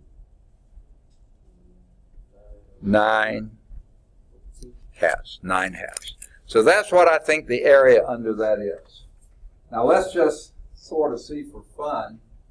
Since I use the 1-to-1 scale, that's almost a square, 1, 2, 3, 4, 5, 6. 9 halves is 4 1/2, right? So there's a full one there. Yeah, that looks about 4 1/2. Look that way anyway. Let's see what the book does. 9 halves, good for them. I'm really proud of them. Okay? Now you can do it with little rectangles. We kind of did that. I just didn't draw the rectangle. But we did the dx's here, and we did little rectangles there. The rectangle's length was from f minus g. That's the length of it. And the width of it was dx. X minus g dx. Integrate from -2, x equal -2 to x equal 1. Okay? You always integrate, your limits of integration always have to match what your d variable is. From -2 to 1. All right. Did that make sense? Okay. Now, let me erase all this. Yuck. What do you think?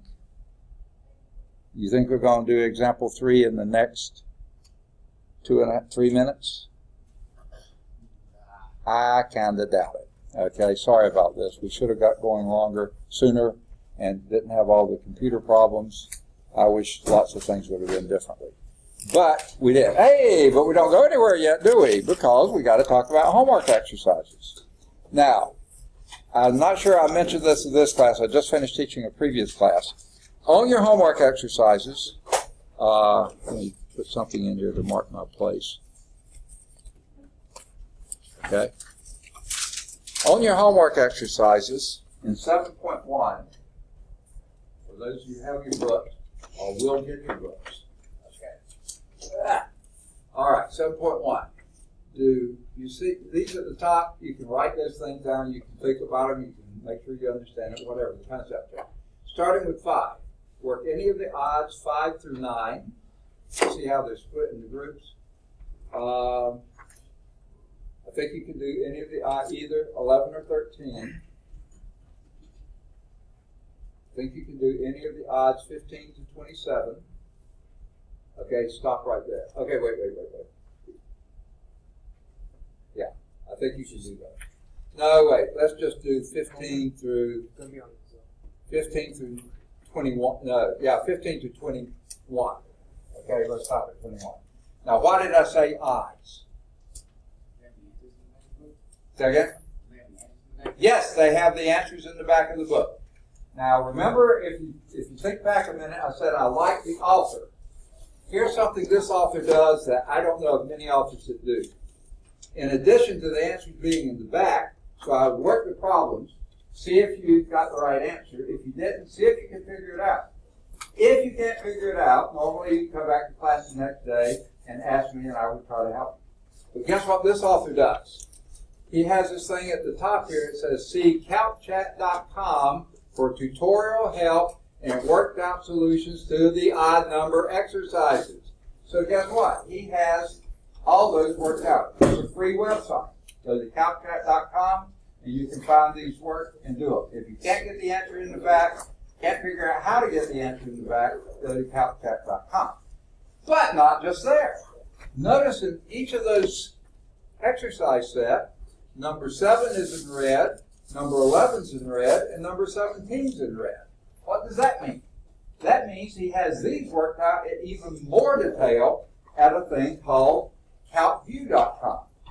Free website. Just go to calcview.com and you can see everything you want to know about those three. Now, if you won't go on and type that in and you're really lazy, potentially a good mathematician, if you got a smartphone, you can just click on the, what do they call these, the QR codes? Is that what you call them? QR codes, and you'll go right to them. There's one for each one of those. The one here goes to 7, that one goes to 11, that one goes to 17. And you can see it right there on your cell phone. Okay? Everything you need to know about it. So every exercise set, not every group of them, you won't always have a QR code for every group, but for most groups you will. Like the group from 31 to 36 doesn't have a QR code, so you have to just use the back of the book or calcchat.com. But for these QR codes, you can also go to calcview.com. Best author I know of to do stuff like that. So, really good deal. Not a bad idea to get your books, okay? Now, if you want to go with an ebook, that's okay. Do any of you use WebAssign and really like WebAssign? Yay or nay? No one. Okay, I don't either. But if you want it, I can get it set up for you. I'll give you the codes. But I'm not going to make any assignments on it, but they have tutorial help on that as well. So I'll try to get that done. When I get that done, it'll be in the future sometime. And I'll have to wait until I can get online to do it too. Okay, good deal. Any questions? One other thing, have a good weekend. Working on math will make it a good weekend, right? Yes, okay. We'll see you Monday. All